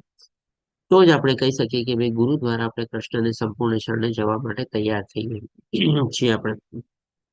જો ઘણા આપણામાંથી ભાગ્યશાળી હોય છે કે જેને દીક્ષા પ્રાપ્ત થઈ જાય છે, પણ દીક્ષા પ્રાપ્ત થયા પછી પણ આપણે જોઈએ છીએ કે ઘણા લોકો એમાંથી સંપૂર્ણ રીતે પાલન નથી કરી શકતા. તો એકચ્યુઅલી દીક્ષા લેવાનો મતલબ તો આપણે એ જ છે કે ભાઈ આ બધી ચીજો આપણે જયારે સંપૂર્ણ રીતે આપણે પાલન કરી શકીએ ત્યારે જ આપણે સંપૂર્ણ રીતે આપણે ગુરુને શરણે ગયા છે. આપણે પોતાની જાતને આપણે ગુરુને અર્પણ કરી દીધેલી છે. પણ જ્યાં સુધી ઈ શરણાગતિ ભાવ સંપૂર્ણપણે ન આવે ત્યાં સુધી ભગવાન શ્રી કૃષ્ણને તો સંપૂર્ણપણે સમર્પિત કરવાનો સવાલ જ નથી થતો. કારણ કે ગુરુ એક માધ્યમ છે આપણે. ગુરુ પણ ભગવાનના આપણે કહે ને કે ભાઈ અંશ તરીકે જ છે આપણે. અને એ જ રીતે અંશ તરીકે આપણે ભગવાન માધ્યમ તરીકે આપણે જો ગુરુને શરણે જઈએ તો આપણે ઓટોમેટિકલી ભગવાન કૃષ્ણને શરણે જઈ શકીએ છીએ. પણ જ્યાં સુધી આ બધી પ્રક્રિયામાંથી આપણે પસાર ન થાય ત્યાં સુધી આપણી શરણાગતિ છે ને સંપૂર્ણ નથી હોતી આપણે કહી શકીએ. આંશિક રૂપમાં હોય છે. અને આંશિક રૂપ છે ને આપણને ક્યારેક પૂરો બેનિફિટ ન આપે. જેમ ભગવાન આપણને ચોથા અધ્યાયમાં કીધું છે ને કે જે લોકો જેવા જેવા ભાવથી મારી શરણાગતિ લે છે એવા ભાવથી એને પ્રતિકાર આપું છું. તો આપણી જો આંશિક શરણાગતિ હોય તો ભગવાન પણ આપણને આંશિક ફળ આપશે. તો આ રીતે આપણો અહીંયા ચોથો અને પાંચમો શ્લોક કમ્પ્લીટ થાય છે. વાંચા કલ્પતરુભ્યશ્ચ કૃપા સિંધુ ભ્યવચ્ચ પતિતાનાં પાવનેભ્યો વૈષ્ણવભ્યો નમો નમઃ. હરે કૃષ્ણ કૃષ્ણ કૃષ્ણ હરે હરે હરે રામ રામ રામ હરે હરે. શિલા પ્રભુપાદ કી જય. શ્રી રાધા ગોવિંદ પ્રણામ. તો એના સંદર્ભમાં જો કોઈનો કોઈ પ્રશ્ન હોય તો લઈ શકીએ છીએ આપણે. હરે કૃષ્ણ. હરે કૃષ્ણ વિનંતી માતાજી. હરે કૃષ્ણ જય શ્રી માતાજી. હરે કૃષ્ણ હરે દેવી કૃષ્ણ. હરી માતાજી. હરે કૃષ્ણ. કોઈને કોઈ પ્રશ્ન?